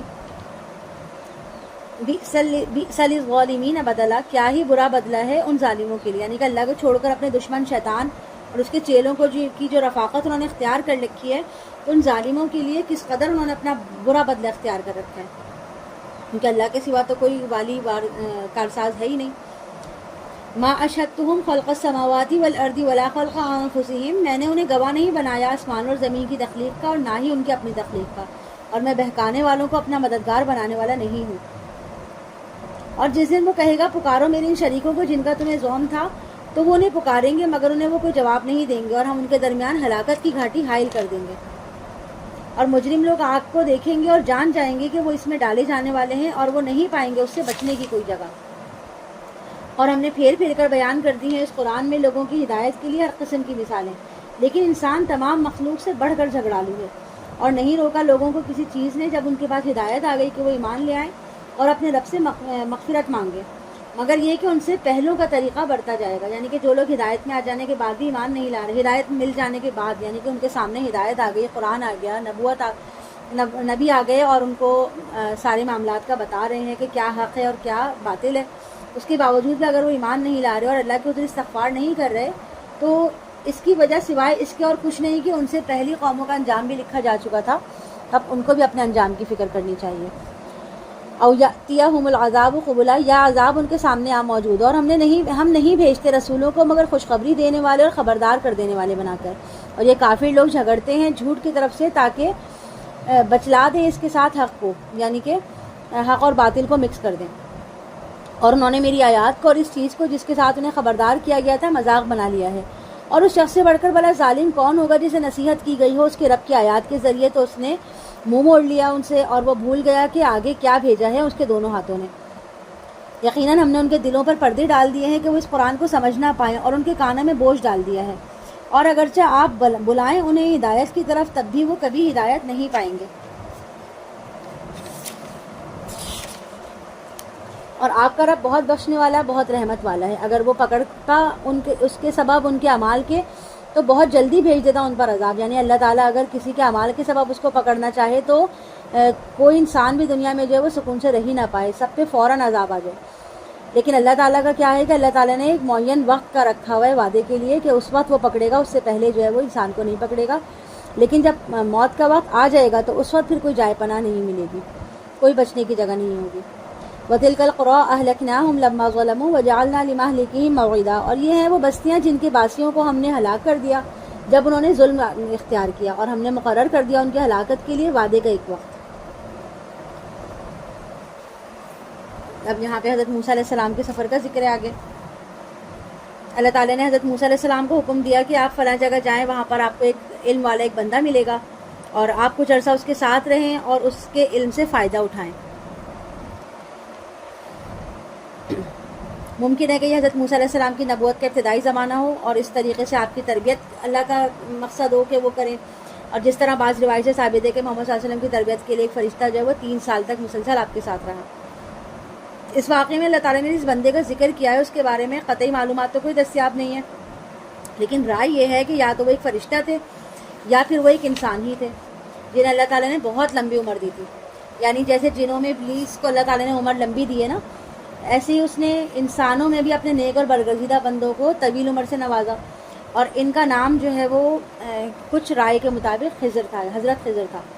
اور روایت سے یہ بھی معلوم ہوتا ہے کہ حضرت موسیٰ علیہ السلام کو کسی وقت یہ خیال آئے کہ اللہ نے شاید مجھے زمین پر تمام انسانوں سے بڑھ کے علم دیا ہے, تو اللہ تعالیٰ نے ان پر یہ واضح کرنے کے لیے کہ آپ کو ہدایت فرمائی کہ آپ فلاں جگہ ہمارے ایک بندے خاص سے ملاقات کریں اور کچھ عرصے اس کے ساتھ رہ کر علم حکمت حاصل کریں, تاکہ ان کو اندازہ ہو کہ ان سے بڑھ کر بھی کوئی علم والا ہے. اور اس حکم کی تعمیل کے لیے آپ اپنے نوجوان ساتھی حضرت یوشع بن نون کو ساتھ لے کر سفر پہ روانہ ہو گئے. وَإِذْ قَالَ مُوسَىٰ لِفَتَاهُ لَا أَبْرَحُ حَتَّىٰ أَبْلُغَ مَجْمَعَ الْبَحْرَيْنِ أَوْ أَمْضِيَ حُقُبًا. اور یاد کرو جب موسیٰ علیہ السلام نے اپنے نوجوان ساتھی سے کہا کہ میں چلنا نہیں چھوڑوں گا یہاں تک کہ 2 دریاؤں کے ملنے کے مقام پر پہنچ جاؤں یا میں برسوں چلتا ہی رہوں. یعنی کہ یہ جو آپ عیسیٰ علیہ السلام کو بتایا گیا وہ شخص مجمع البحرین 2 دریاؤں کے سنگم پر ملے گا.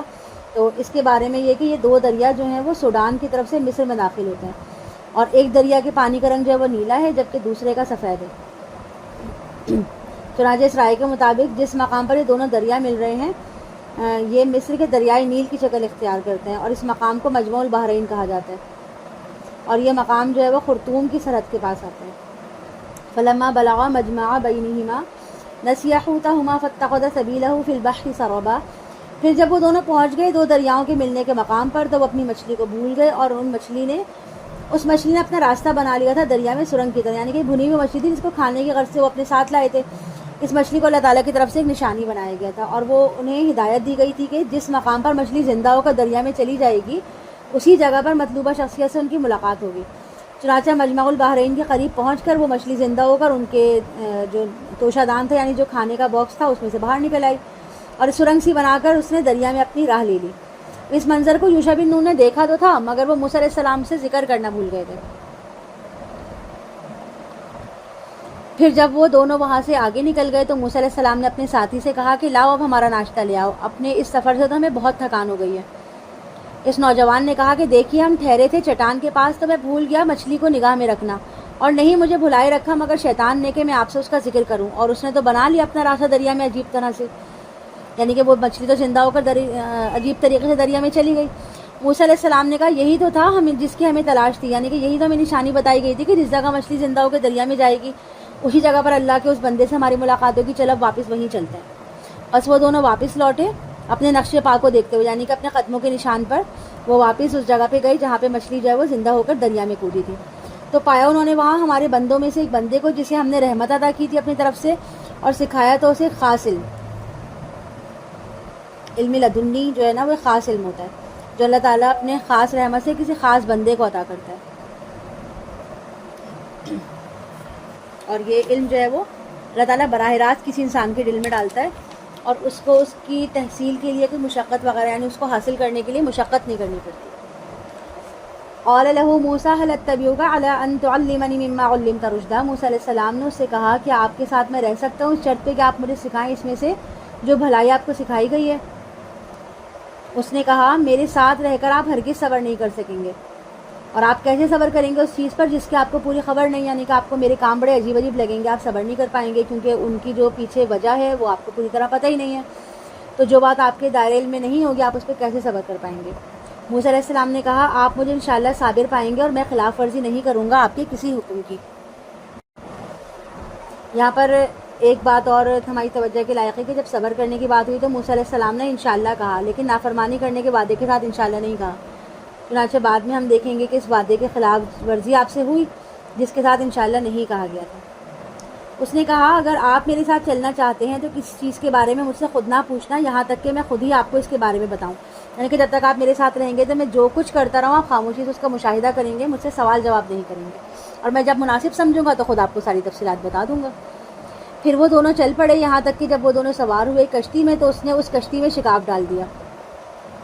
اور موسیٰ علیہ السلام نے ان کے خاموش رہنے والی شرط تو پوری کر دی اور وہ دونوں سفر پہ روانہ ہو گئے. لیکن جب وہ دریا پار کرنے کے لیے کشتی میں بیٹھے تو کشتی میں بیٹھتے ہی کیا ہوا کہ کشتی کا ایک تختہ اکھاڑ دیا حضرت خضر نے. تو موسیٰ علیہ السلام نے جب یہ دیکھا تو آپ سے خاموشی نہیں رہا گیا، آپ نے فوراً ٹوک دیا. موسیٰ علیہ السلام نے کہا کہ کیا آپ نے اسے پھاڑ ڈالا ہے تاکہ غرق کر دے اس کی تمام سواروں کو؟ یہ تو آپ نے بہت ہی غلط کام کیا ہے. اس نے کہا میں نے کہا تھا نا کہ تم میرے ساتھ صبر نہیں کر سکو گے. موسیٰ علیہ السلام نے کہا آپ مجھے نہ پکڑیے میری بھول جانے پر، اور نہ ہی میرے معاملے میں زیادہ سختی کیجیے.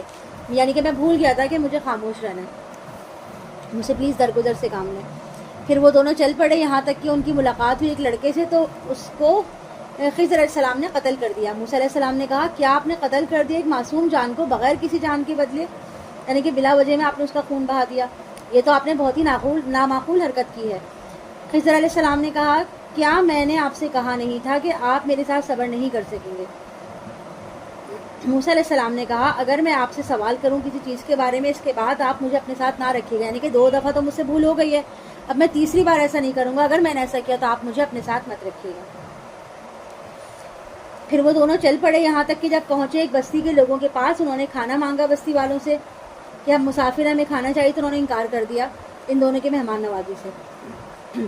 تو ان دونوں نے وہاں ایک دیوار دیکھی جو گرنے ہی والی تھی، تو حضرت خضر نے اس کو سیدھا کر دیا. موسیٰ علیہ السلام نے کہا اگر آپ چاہتے تو اس پر کچھ اجرت لے لیتے.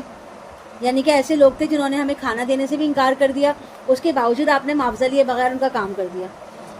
اس پر حضرت خضر نے کہا بس اب یہ جدائی کا وقت ہے میرے اور آپ کے درمیان. اب میں آپ کو بتائی دیتا ہوں اصل حقیقت ان چیزوں کی جن پر آپ صبر نہ کر سکے. جہاں تک کہ اس کشتی کا معاملہ ہے تو وہ غریب لوگوں کی ملکیت تھی جو محنت کرتے تھے دریا میں. یعنی کہ وہ بہت غریب نادار لوگ تھے، صرف کشتی کی بھی ان کی معاش کا ذریعہ تھی، اور اس کے ذریعے وہ لوگوں کو دریا کے آر پار لے جاتے تھے اور اپنی مزدوری کر کے پیٹ پالتے تھے. تو میں نے چاہا کہ اسے عیبدار کر دوں. ان کے آگے ایک بادشاہ تھا جو پکڑ رہا تھا ہر کشتی کو زبردستی. یعنی کہ اگر یہ ٹھیک ٹھاک ہوتی تو نادار لوگ جو تھے ان کی کشتی کو بادشاہ زبردستی چھین لیتا. اس لیے میں نے اس کو توڑ کے عیبدار بنا دیا تاکہ جب بادشاہ عیبدار کشتی دیکھے تو وہ سوچے کہ یہ تو بیکار ہے، اس کا تو کوئی کام ہی نہیں ہے، تو وہ اس کو نہ لے. اور پھر کیا ہو کہ جب یہ لوگ اپنے پاس واپس آئیں گے اپنے کنارے پر تو پھر یہ معمولی تھا تو میں نے اس میں تختہ توڑا ہے، پھر دوبارہ سے اس کو بنا لیں گے اور ان کی روزی کا ذریعہ اس طرح بنا رہے گا.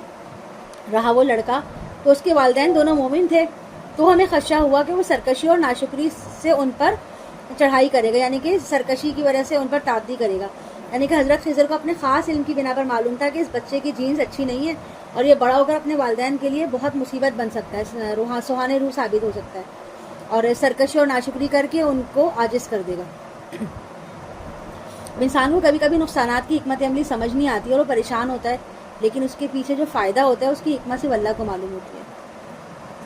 اعوذ باللہ من الشیطان الرجیم، بسم اللہ الرحمن الرحیم. بظاہر اللہ کے معاملات میں تکلیف ہو لیکن باطن میں اللہ کی رحمت چھپی ہوتی ہے. بس ہم نے چاہا ان دونوں کو بدلے میں دے ان کا رب اس سے بہتر اولاد، پاکیزگی میں اور قریب تر شفقت میں.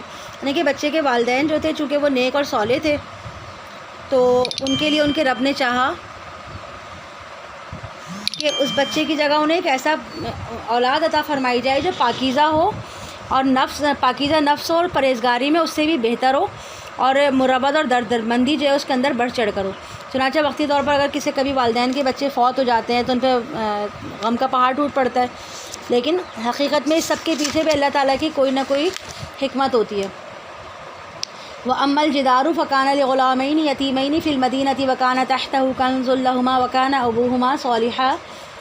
اور رہی وہ دیوار تو وہ شہر کے 2 یتیم لڑکوں کی تھی اور اس کے نیچے خزانہ تھا ان دونوں کے لیے اور ان کا باپ نیک آدمی تھا. یعنی کہ باپ نے دیکھا ہوگا کہ میرا آخری وقت آ گیا ہے تو میرے بچے تو ابھی بہت چھوٹے ہیں، تو اس نے اپنے سارا خزانہ جو تھا وہ ایک دیوار کے نیچے دفن کر دیا اور اس امید بھر کہ جب وہ بڑے ہوں گے تو نکال لیں گے. لیکن دیوار جو تھی وہ وقت سے پہلے گر جاتی تو بستی کے جو لوگ تھے وہ سارے اس کو اٹھا لیتے، ان کا خزانہ نکال لیتے. تو اس لیے اس شخص نے یہ کیا کہ انہوں نے سوچا کہ جب یہ بستی کے لوگ کسی مسافر کو کھانا نہیں کھلا سکتے تو یہ بھلا یتیموں کا مال کہاں چھوڑیں گے، اور یہ بھی لوٹ کے لے جائیں گے۔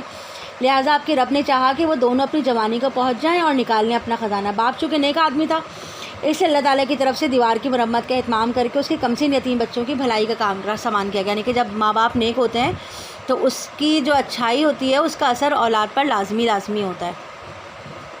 رحمۃ من ربک وما فعلتہ عن امری، یہ سب معاملات آپ کے رب کی رحمت سے طے ہوئے تھے اور میں نے اپنی رائے سے انہیں انجام نہیں دیا تھا۔ یعنی کہ دنیا میں جو بھی واقعات حادثات ہوتے ہیں ہم ان کے ظاہری پہلو دیکھتے ہیں، ان پہ خوشی کا اظہار کرتے ہیں، دل گرفتہ ہوتے ہیں، بہرحال ہمیں یقین ہونا چاہیے کہ یہ تمام معاملات جو ہیں یہ اللہ کی طرف سے ہیں اور اس پر ہی راضی رہنا چاہیے۔ وَيَسْأَلُونَكَ ذِي الْقَرْنَيْنِ قُلْ سَأَتْلُو عَلَيْكُم مِّنْهُ ذِكْرًا۔ اب اس رکوع میں جو ہے وہ ذی القرنین کے بارے میں یہود مدینہ کے سوال کا جواب دیا گیا کہ 20ویں صدی کے آغاز تک اکثر لوگ جو ہے وہ مفسرین جو تھے وہ ناواقف تھے ذی القرنین سے۔ اب کچھ 1300 سال تک تو عام طور پہ لوگ اس کو سکندر اعظم ہی سمجھتے تھے، لیکن پھر بعد میں یہ پتہ چلا کہ سکندر اعظم جو تھا وہ الگ انسان تھا، اور ذی القرنین کی جو سیرت تھی وہ تو بہت اچھی تھی اور نیک سیرت انسان تھا وہ، تو اس کو جو ہے پھر بتایا گیا کہ ذی القرنین ایک الگ شخص تھا، اور یہ ایران کے بادشاہ سائرس کا لقب تھا ذی القرنین، اور یہ 2 مملکت کا فرما روا تھا، اور اس کے علامت کے طور پر اس نے اپنے تاج پر 2 سینگ لگائے رکھے تھے، اس طرح اس کا لقب جو ہے وہ ذی القرنین یعنی کہ 2 سینگوں والا پڑ گیا۔ وَيَسْأَلُونَكَ عَنْ ذِي الْقَرْنَيْنِ قُلْ سَأَتْلُو عَلَيْكُم مِّنْهُ ذِكْرًا۔ اور یہ لوگ آپ صلی اللہ علیہ وسلم سے ذی القرنین کے بارے میں پوچھتے ہیں، تو آپ کہیے کہ ابھی میں آپ لوگوں کو اس کا حال بتاتا ہوں۔ قدیم روایت میں ذی القرنین کے بارے میں کچھ ایسی معلومات ہی ملتی کہ ابتدائی عمر میں وہ ایک چھوٹی سی مملکت کے شہزادے تھے، ان کے اپنے ملک میں کچھ ایسے حالات ہوئے، کچھ لوگ ان کی جان کے در پہ ہو گئے، وہ نہ کسی کا مال جو تھا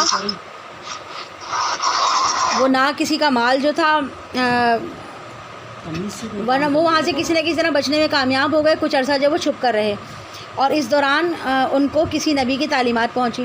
بہرحال قرآن نے ذی القرنین کا جو کردار پیش کیا ہے وہ ایک انتہائی نیک اور صالح بندے کا کردار ہے، اور اس زمانے کے کسی فاتح حکمران جو ہے وہ ایسا نہیں ہے جیسے کہ وہ ہوا کرتے تھے۔ انا مکننا لہو فی الارض وآتیناہ من کل شیء سببا، ہم نے اسے زمین میں تمکن عطا کیا تھا اور اسے ہر طرح کے اسباب اور وسائل مہیا کیے تھے، تو اس نے ایک مہم کا سر و سامان کیا، یہاں تک کہ جب سورج غروب ہونے کی جگہ تک پہنچا اس نے اسے غروب ہوتے ہوئے پایا ایک گدلے شمس میں، یعنی ایسا سمندر جس کا پانی بہت گدلا تھا، اور اس نے پایا وہاں گدلے چشمے میں، اور اس نے دیکھا کہ وہاں کا پانی جو تھا وہ بہت گدلا تھا، اور اس نے پایا وہاں ایک قوم کو۔ ہم نے کہا ذی القرنین تم چاہو تو انہیں سزا دو اور چاہو تو ان کے بارے میں حسن سلوک کا معاملہ کرو۔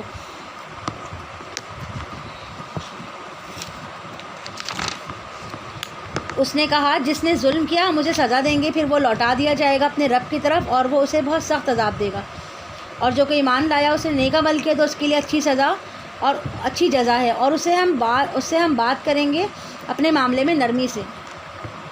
پھر اس نے ایک مہم کا آغاز کیا اور اس کا سر و سامان کیا، یہاں تک کہ وہ سورج کی طلوع ہونے کی جگہ پر پہنچ گیا۔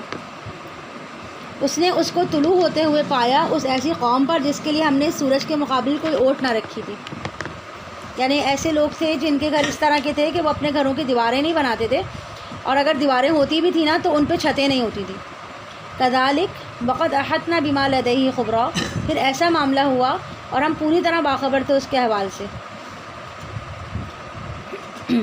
پھر اس نے ایک اور مہم کا سر و سامان کیا، یہاں تک کہ جب وہ 2 دیواروں کے درمیان پہنچا، 2 دیواروں سے مراد یعنی 2 پہاڑی سلسلے تھے، وہاں وہ پہنچا جہاں کے پہاڑی سلسلوں کے درمیانی گزرگاہ سے شمالی علاقوں کے جو وحشی قبائل ہیں وہاں یاجوج ماجوج اس علاقے پر حملہ آور ہوتے تھے۔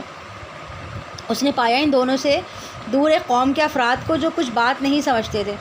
انہوں نے کہا اے ذی القرنین یاجوج ماجوج زمین میں بہت فساد مچانے والے لوگ ہیں، تو کیا ہم آپ کو کچھ خراج ادا کریں یعنی کچھ اجرت دیں، اس کے عوض آپ ہمارے اور ان کے درمیان ایک دیوار بنا دیں تاکہ جو یاجوج ماجوج ہیں وہ ہم پر حملہ نہ کر سکیں۔ اب یہ یاجوج ماجوج کون ہیں؟ ان کے بارے میں کہا جاتا ہے کہ نوح علیہ السلام کے بعد جو نسل انسانی آپ کے 3 بیٹے سام، حام اور یافت سے چلی تھی، اس میں سامی نسل تو بہت معروف ہے، اور قوم عاد، قوم سمود وغیرہ سب سامی نسل سے تھے، اور قرب قیامت جو ہے ان یاجوج ماجوج کی الغار ہونے والی ہے، اور ان کی تفصیلات جو ہے وہ حدیث میں آئی ہیں کہ اس سے پہلے جو ہے وہ دنیا ایک ہولناک جنگ کی لپیٹ میں آ جائے گی، اور جب اپنے انجام کو پہنچے گی تو اس کے بعد یاجوج ماجوج کی بہت بڑی الغار ہوگی۔ علما مکنی فیہ ربی خیر، اس نے کہا جو کچھ مجھے دے رکھا ہے اس میں میرے رب نے وہ بہت بہتر ہے، یعنی کہ مجھے تمہارے مال کی ضرورت نہیں ہے کہ تم مجھے دیوار بنانے کے لیے مال دو، مجھے تو آلریڈی اللہ تعالیٰ نے بہت مال سے نوازا ہے۔ البتہ تم لوگ میری مدد کرو، قوت محنت کے ذریعے میں تمہارے اور ان کے درمیان ایک مضبوط دیوار بنا دوں گا۔ لاؤ میرے پاس تختے لوہے کے، یہاں تک کہ جب اس نے برابر کر دیا دونوں اونچائیوں کے درمیان کی جگہ کو، اس نے کہا اب آگ دہکاؤ، جہاں تک کہ جب بنا دیا اس نے ان کو آگ کی مانند، اس نے کہا لاؤ میرے پاس سے میں ڈال دوں اس پر پگھلا ہوا تانبا۔ یوں ذوالقرنین نے لوہے کے تختوں اور پگھلے ہوئے تانبے کے ذریعے ایک مضبوط اور سخت دیوار بنا دی، اور یہ دیوار تعمیر کرنا جو ہے اس زمانے میں جب اس نے یہ بنائی تھی تو بہت بڑا کارنامہ ہوا کرتا تھا، کیونکہ اس وقت تو اتنے وسائل نہیں تھے کہ جس سے مشینری وغیرہ جس سے یہ کام آسان ہو سکے۔ فَمَا اسْطَاعُوا أَن يَظْهَرُوهُ وَمَا اسْتَطَاعُوا لَهُ نَقْبًا، اب تو نہ یاجوج ماجوج اس کے اوپر چڑھ سکیں گے اور نہ ہی اس میں نقب لگا سکیں گے۔ اس نے کہا یہ رحمت ہے میرے رب کی، یعنی کہ اتنا بڑا انجام جب اس نے کارنامہ کیا تو اس کے بعد بھی اس نے اس کا کریڈٹ خود کو نہیں دیا بلکہ اللہ کو دیا کہ یہ اللہ نے کروایا ہے، اللہ کی مہربانی سے ممکن ہوا اور میرا اس میں کوئی کمال نہیں ہے۔ اور جب آ جائے گا وعدہ میرے رب کا تو وہ کر دے گا اس کو ریزہ ریزہ، یعنی کہ جب یہ دیوار جو ہے قیامت کا وقت آ جائے گا اور اللہ چاہے گا کہ اس کو ختم کرنا تو یہ ختم ہو جائے گی، اور میرے رب کا وعدہ سچا ہے اور ہم چھوڑ دیں گے اس کو، اس دن وہ ایک دوسرے میں گتھم گتھا ہو جائیں گے، یعنی کہ یاجوج ماجوج جو آئیں گے تو وہ اس طرح آئیں گے جیسے ہر پہاڑ کی ڈھلوان سے اترتے ہوئے نظر آئیں گے، فوج در فوج ہوں گے بے حساب۔ وَنُفِخَ فِي الصُّورِ فَجَمَعْنَاهُمْ جَمْعًا، اور سور میں پھونکا جائے گا پس ہم ان کو سب کو جمع کر لیں گے، اور اس روز ہم جہنم کو کافروں کے سامنے لے آئیں گے، وہ لوگ جن کی آنکھوں پہ پردے پڑے تھے میرے ذکر سے اب وہ نہیں اور وہ سن نہیں سکتے تھے۔ کیا کافروں نے یہ سمجھ رکھا ہے کہ میرے ہی بندوں کو میرے مقابلے میں اپنا حمایتی بنا لیں گے؟ یقیناً ہم نے تیار کر رکھا ہے جہنم کو ایسے کافروں کی مہمانی کے لیے۔ آپ کہیے کیا ہم تمہیں بتائیں اپنے اعمال کے اعتبار سے سب سے زیادہ نقصان کون اٹھانے والا ہے؟ یعنی کہ وہ لوگ جو دنیا کی آسائشوں میں کھو کر اللہ کی آزمائش کو بھول گئے۔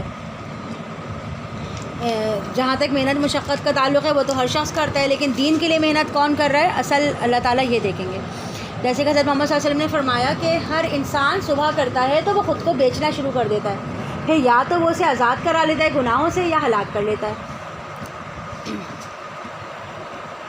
چنانچہ ہر کوئی اپنے آپ کو بیچتا ہے، کوئی اپنی طاقت اور قوت بیچتا ہے، کوئی اپنی ذہانت اور صلاحیت بیچتا ہے، کوئی اپنا ہنر اور وقت بیچتا ہے، کوئی یہ دنیا جو ہے اس کا محنت اور عمل کوشش دوڑ دھوپ جو ہے یہ سب ایک میدان ہے، ہر انسان اس میں اپنے مفاد کے لیے خوب کوششیں کرتا ہے۔ انٹرنیٹ بند ہو گیا، یہ مفاد کے لیے اپنے خوب کوششیں کرتا ہے، لیکن جو دنیا کے لیے عمل کرتا ہے اس کی ساری کوشش اور محنت کرنے کے باوجود وہ نقصان اٹھاتا ہے، اس کے لیے جو ہے وہ کوئی فائدہ نہیں ہوتا، کیونکہ اس نے صرف اور صرف دنیا کی خوشی کے لیے ہی ساری دوڑ دھوپ کی ہوتی ہے۔ الذین ضل سعیہم فی الحیاۃ الدنیا، یہ وہ لوگ جن کی کوشش جد و جہد دنیا ہی کی زندگی میں گم ہو کر رہ گئی ہے، اور وہ سمجھتے ہیں کہ وہ بہت اچھا کام کر رہے ہیں۔ یہ وہ لوگ ہیں جنہوں نے انکار کیا اپنے رب کی آیات کا اور اس سے ملاقات کا، تو برباد ہو گئے ان کے اعمال، ہم قائم نہیں کریں گے ان کے لیے قیامت کے دن کوئی روزن، یعنی قیامت کے دن ایسے لوگوں کا کوئی وزن جو ہے وہ اعمال کا نہیں ہوگا، اور وہ انہوں نے اپنے دل کو تسلی اور ضمیر کے لیے اور خوشی کے لیے کچھ بھلائی کے کام اگر کر بھی لیے ہیں نا، تو ایسی نیکی جو ایمان سے خالی ہو اللہ کے یہاں اس کی کوئی حیثیت نہیں ہے۔ ان کا بدلہ جہنم ہے بسبب اس کی کہ انہوں نے کفر کیا اور میری آیات میرے رسولوں کا مذاق اڑایا۔ اس کے برعکس وہ لوگ جو ایمان لائے اور انہوں نے نیک اعمال کیا ان کی مہمانی کے لیے فردوس کے باغات ہوں گے۔ حدیث میں آتا ہے کہ نچلے درجے والا جنتی اوپر والے جنتی کو ایسے دیکھے گا جیسے آج ہم زمین سے ستاروں کو دیکھتے ہیں۔ خالدین فیہا لا یبغون عنہا حولا، اور اس میں ہمیشہ ہمیشہ رہیں گے، وہاں سے وہ جگہ بدلنا نہیں چاہیں گے، یعنی کہ وہاں کوئی بورنگ ٹائم نہیں ہوگا، یعنی کہ جنت ایسی جگہ نہیں جہاں رہتے رہتے انسان کا دل اکتا جائے۔ دنیا میں تو انسان جو ہے وہ ہر وقت تبدیلی چاہتا ہے نا، ایک جگہ رہتے رہتے اس کو دل گھبرانے لگتا ہے، چلو آج ہم یہاں چلے جاتے ہیں، چلو آج ہم وہاں چلے جاتے ہیں، کہ کچھ دل بہل جائے گا، طبیعت خراب ہے تو تھوڑا دل ہمارا بہل جائے گا، یا کوئی بھی وجہ ہوتی ہے۔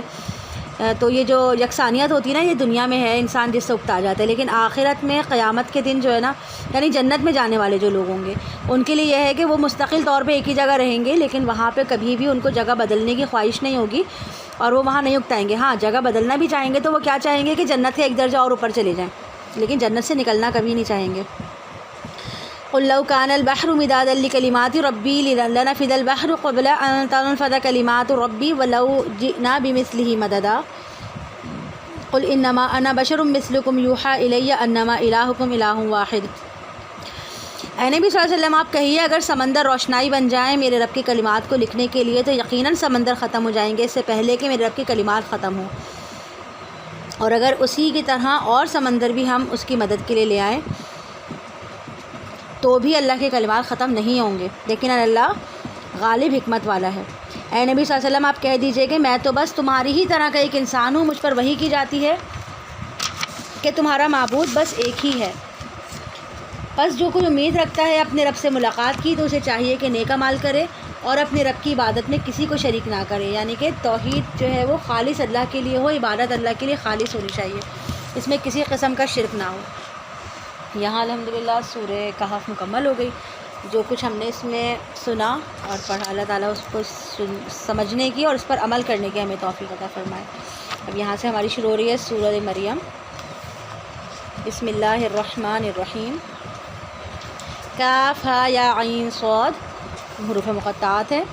ذکر رحمت ربک عبدہ زکریا، یہ ذکر ہے آپ کے رب کی رحمت کا جو اس نے اپنے بندے زکریا پر کیا، یعنی زکریا علیہ السلام جو تھے حضرت مریم علیہ السلام کے خالو تھے، اور یہاں پر اسٹارٹ میں بالکل حضرت زکریا علیہ السلام کا ذکر کیا جا رہا ہے کہ کیونکہ ان کی ولادت جو تھی وہ بہت بڑا معجزہ تھی۔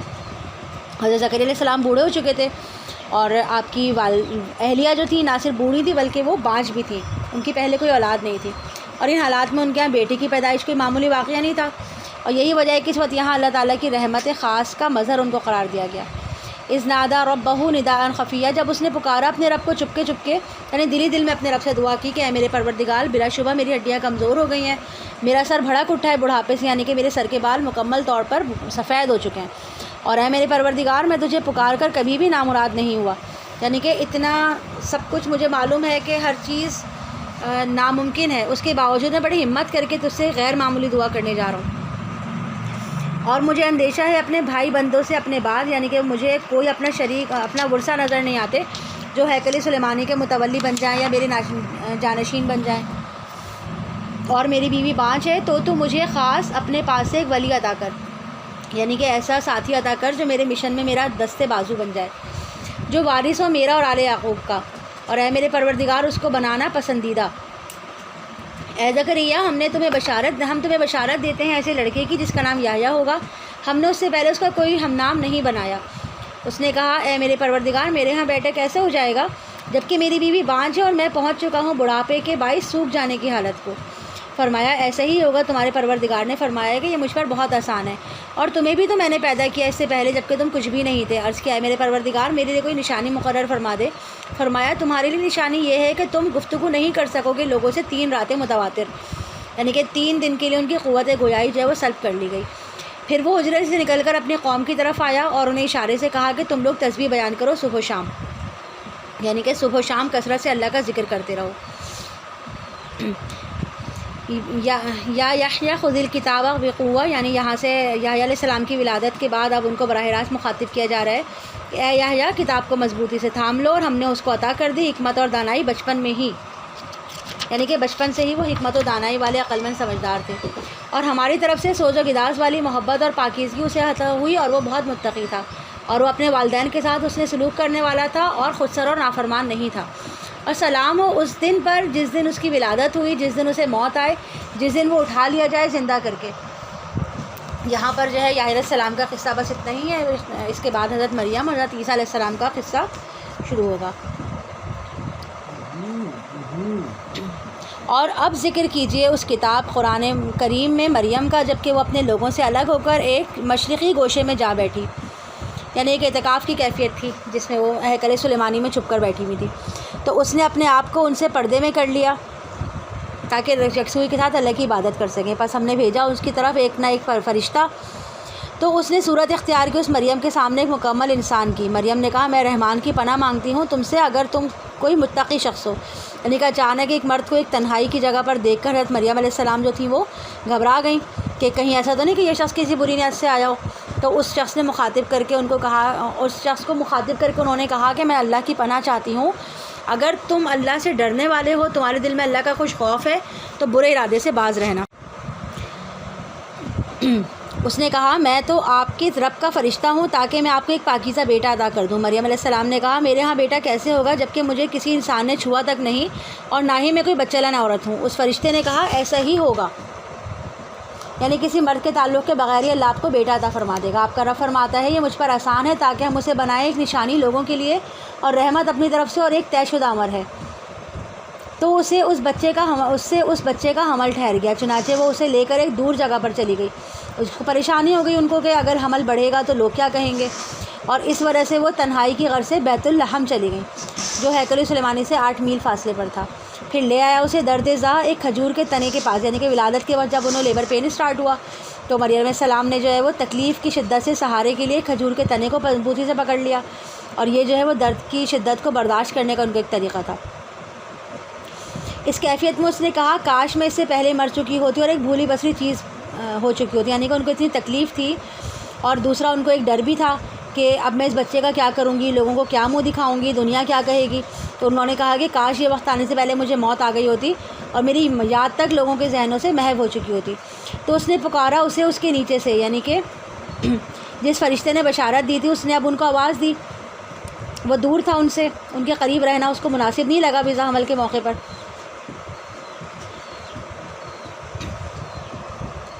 اللہ تحزنی کہ آپ غمگین نہ ہو، یعنی کہ اس نے پکار کر ان کو کہا کہ آپ غمگین نہ ہوں. اور کچھ مفسرین کا کہنا یہ ہے کہ یہ جو ہے حضرت عیسیٰ علیہ السلام کی آواز تھی. یعنی کہ جیسے ہی وہ پیدا ہوئے انہوں نے فوراً اپنی والدہ کو تسلی دینے کے لیے کہا کہ امی جانا بالکل پریشان نہ ہوں. قد جعل ربک تحتک سریا، دیکھیے آپ کے رب نے آپ کے قدموں کے نیچے ایک چشمہ روا کر دیا ہے، اور آپ اس کھجور کے تنے کو اپنی طرف ہلائیے، آپ پر تازہ پکی ہوئی کھجوریں جھڑ پڑیں گی، پس آپ کھائیے اور پیجیے اور اپنی آنکھیں ٹھنڈی کیجیے. حضرت مریم علیہ السلام نے تمام معجزات اپنی آنکھوں سے دیکھے کہ بچہ بھی بول پڑا، چشمہ بھی جاری ہو گیا، اور کھجور کے سوکھے تنے کو ہلانے سے تازہ پکی کھجوریں بھی ان کے سامنے آ گئیں. یہ سب کچھ دیکھنے کے بعد ان میں حالات کا مقابلہ کرنے کی جرت پیدا ہوئی اور انہوں نے بچے کو لے کر آبادی میں آنے کا فیصلہ کیا. اور اگر آپ دیکھیں کسی آدمی کو اور وہ آپ سے پوچھے تو اس سے اشارے سے کہہ دیں کہ میں نے نظر مانی ہے رحمان کے روزے کی، لہٰذا میں بات نہیں کروں گی آج کسی انسان سے. یعنی کہ ان کی شریعت جو تھی نا تو اس میں روزہ جب رکھتے تھے تو کھانے پینے کے ساتھ بات کرنے پہ بھی پابندی تھی. فآتت بھی قومہا تحملو، پھر وہ لے آئی اس کو اٹھائے ہوئے اپنے قوم کے پاس. جب مریم علیہ السلام بڑے حوصلے کا مظاہرہ کرتے ہوئے اپنے بچے کو لے کر قوم کی طرف آئیں تو بچے کی گفتگو والا معجزہ دیکھ لینے کے بعد آپ کو تسلی ہو گئی تھی کہ اب لوگوں کے سوالوں کے جواب مجھے دینے ہی نہیں پڑیں گے، یہ بچہ خود ہی جواب دے دے گا. تو جب خیر وہ نیچے آئیں تو لوگوں نے کہا کہ اے مریم یقیناً تم ایک طوفان گھڑ لائی ہو. یعنی کہ لوگوں نے طرح طرح کی باتیں کر دی کہ یہ کس کا بچہ ہے، تم نے بڑی بری حرکت کی. تو اس پر اور یہ کہا کہ اے ہارون کی بہن، نہ تو تمہارا والد برا آدمی تھا نہ ہی تمہاری والدہ بدکار تھی. تو اس نے اس بچے کی طرف اشارہ کیا. لوگوں نے کہا کہ ہم اس سے کیسے بات کریں جو گود میں بچہ پڑا ہے. اس بچے نے کہا میں اللہ کا بندہ ہوں، اس نے مجھے کتاب عطا کی ہے، مجھے نبی بنایا ہے اور مجھے بابرکت بنایا ہے. جہاں کہیں بھی میں ہوں گا مجھے اس نے تاکید کی ہے کہ نماز کی اور زکوٰۃ کی جب تک میں زندہ رہوں، اور اس نے مجھے بنایا بھلائی کرنے والا اپنی والدہ کے ساتھ، اور اس نے مجھے تنخو بدبخت نہیں بنایا. اور سلام ہے مجھ پر جس دن میں جنا گیا اور جس دن میں مروں گا اور جس دن مجھے اٹھایا جائے گا زندہ کر کے. یہ ہیں عیسیٰ ابن مریم، اور یہ ہے حق کی بات جس کے بارے میں لوگ شک کرتے ہیں. اللہ کے شایان شان نہیں کہ وہ کسی کو بیٹا بنائے، وہ اس سے پاک ہے. جب وہ کسی کام کا فیصلہ کرتا ہے وہ اسے کہتا ہے ہو جا تو وہ ہو جاتا ہے. یعنی کہ حضرت عیسیٰ علیہ السلام جو تھے باپ کا حصہ اللہ تعالیٰ کی طرف سے ایک حرف کن کے ذریعے پورا ہو گیا تھا ان کے لیے، اور باقی سارا معاملہ جو تھا وہ اسی طرح فطری طریقے سے ہی ہوا. ماں کی طرف سے جو معاملہ تھا وہ تو اسی طرح ہوا، لیکن باپ کی طرف سے جو ہے خاص کلمے کی صورت میں پیدا ہوئے تھے. وَإِنَّ اللَّهَ رَبِّي وَرَبُّكُمْ فَاعْبُدُوهُ هَذَا صِرَاطٌ مُسْتَقِيمٌ، اور یقیناً اللہ ہی میرا رب ہے اور تمہارا بھی، تو تم اس کی بندگی کرو، یہی سیدھا راستہ ہے. پھر اختلافات پیدا کر لیے مختلف گروہوں نے آپس میں، تو بربادی ہے ان کافروں کے لیے اس بڑے دن کی پیشی کی. کیا ہی اچھا وہ سن رہے ہوں گے اور کیا ہی اچھا وہ دیکھ رہے ہوں گے جس دن وہ ہمارے پاس آئیں گے، لیکن آج یہ ظالم کھلی گمراہی میں مبتلا ہیں. اور اے نبی آپ انہیں خبردار کر دیجیے اس یوم حسرت سے جب ہر معاملے کا فیصلہ کر دیا جائے گا، البتہ یہ لوگ غفلت میں مبتلا ہیں لہٰذا یہ ایمان نہیں لائیں گے، یقیناً ہم ہی وارث ہوں گے زمین کے اور جو کوئی اس پر موجود ہے اس کے بھی۔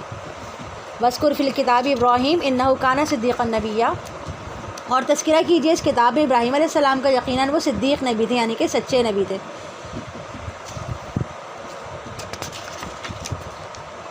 یاد کیجیے جب ابراہیم علیہ السلام نے اپنے والد سے کہا ابا جان آپ کیوں بندگی کرتے ہیں ایسے چیزوں کی جو نہ سن سکتی ہیں، نہ دیکھ سکتی ہیں اور نہ ہی وہ آپ کے کسی کام آ سکتی ہیں، یعنی کہ ان کو معلوم تھا کہ ان کے والد جو ہیں وہ شرک پر ہیں، دین سے دور ہیں، اس کے باوجود بھی انہوں نے یا ابتی اے میرے ابا جان، اے میرے ابا جان کر کے اتنی تمیز سے بات کی، کسی قسم کا انہوں نے ان کے ساتھ بدتمیزی کا رویہ نہیں رکھا۔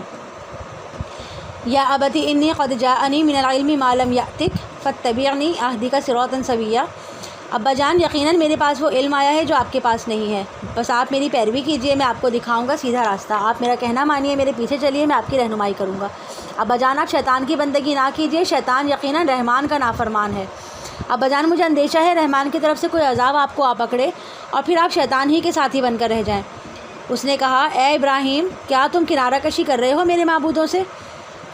اگر تم اس سے باز نہ آئے تو میں تمہیں سنسار کر دوں گا اور تم مجھے چھوڑ کر چلے جاؤ ایک مدت تک کے لیے، یعنی کہ تمہاری باتیں میری برداشت سے باہر ہیں تو ایسا تم میری نگاہوں سے دور ہو جاؤ، یعنی کہ باپ شرک پر تھا اور ظلم کر رہا تھا، اس کے باوجود والد جو تھے انہوں نے اولاد جو تھی اس نے باپ کے ساتھ بدتمیزی نہیں کی۔ اس سے ظاہر ہوتا ہے کہ اولاد جو ہے اس کے لیے یہ جائز ہی نہیں کہ ماں باپ چاہے شرک پر ہوں، چاہے ماں باپ دین سے دور ہونے کی بات بھی کرے تو ان سے بدتمیزی کرے، ان کو تمیز کے ساتھ، تمیز کے دائرے میں رہ کر آرام سے اخلاق کے ساتھ ان کو باتوں کو سمجھانا ہے۔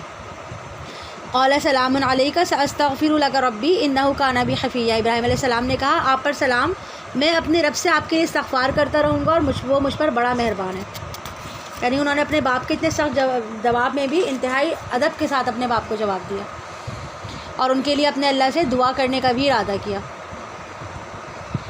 اور میں کنارہ کشی کرتا ہوں آپ سے بھی اور ان تمام معبودوں سے بھی جنہیں آپ لوگ اللہ کے سوا پوچھتے ہیں، اور میں تو اپنے رب کو ہی پکاروں گا، مجھے یقین ہے میں اپنے رب کو پکار کر نامراد نہیں رہوں گا۔ پھر جب ابراہیم علیہ السلام نے ان سب سے کنارہ کشی اختیار کر لی، ان سے بھی جن کو اللہ کے سوا عبادت کرتے تھے، تو ہم نے آپ کو عطا کیا اسحاق جیسا بیٹا، یعقوب جیسا پوتا اور ہر ایک کو نبی بنایا، اور ہم نے ان سب کو اپنی خصوصی رحمت سے حصہ عطا فرمایا اور ان کے اعلیٰ درجے کی سچی شہرت عطا فرمائی۔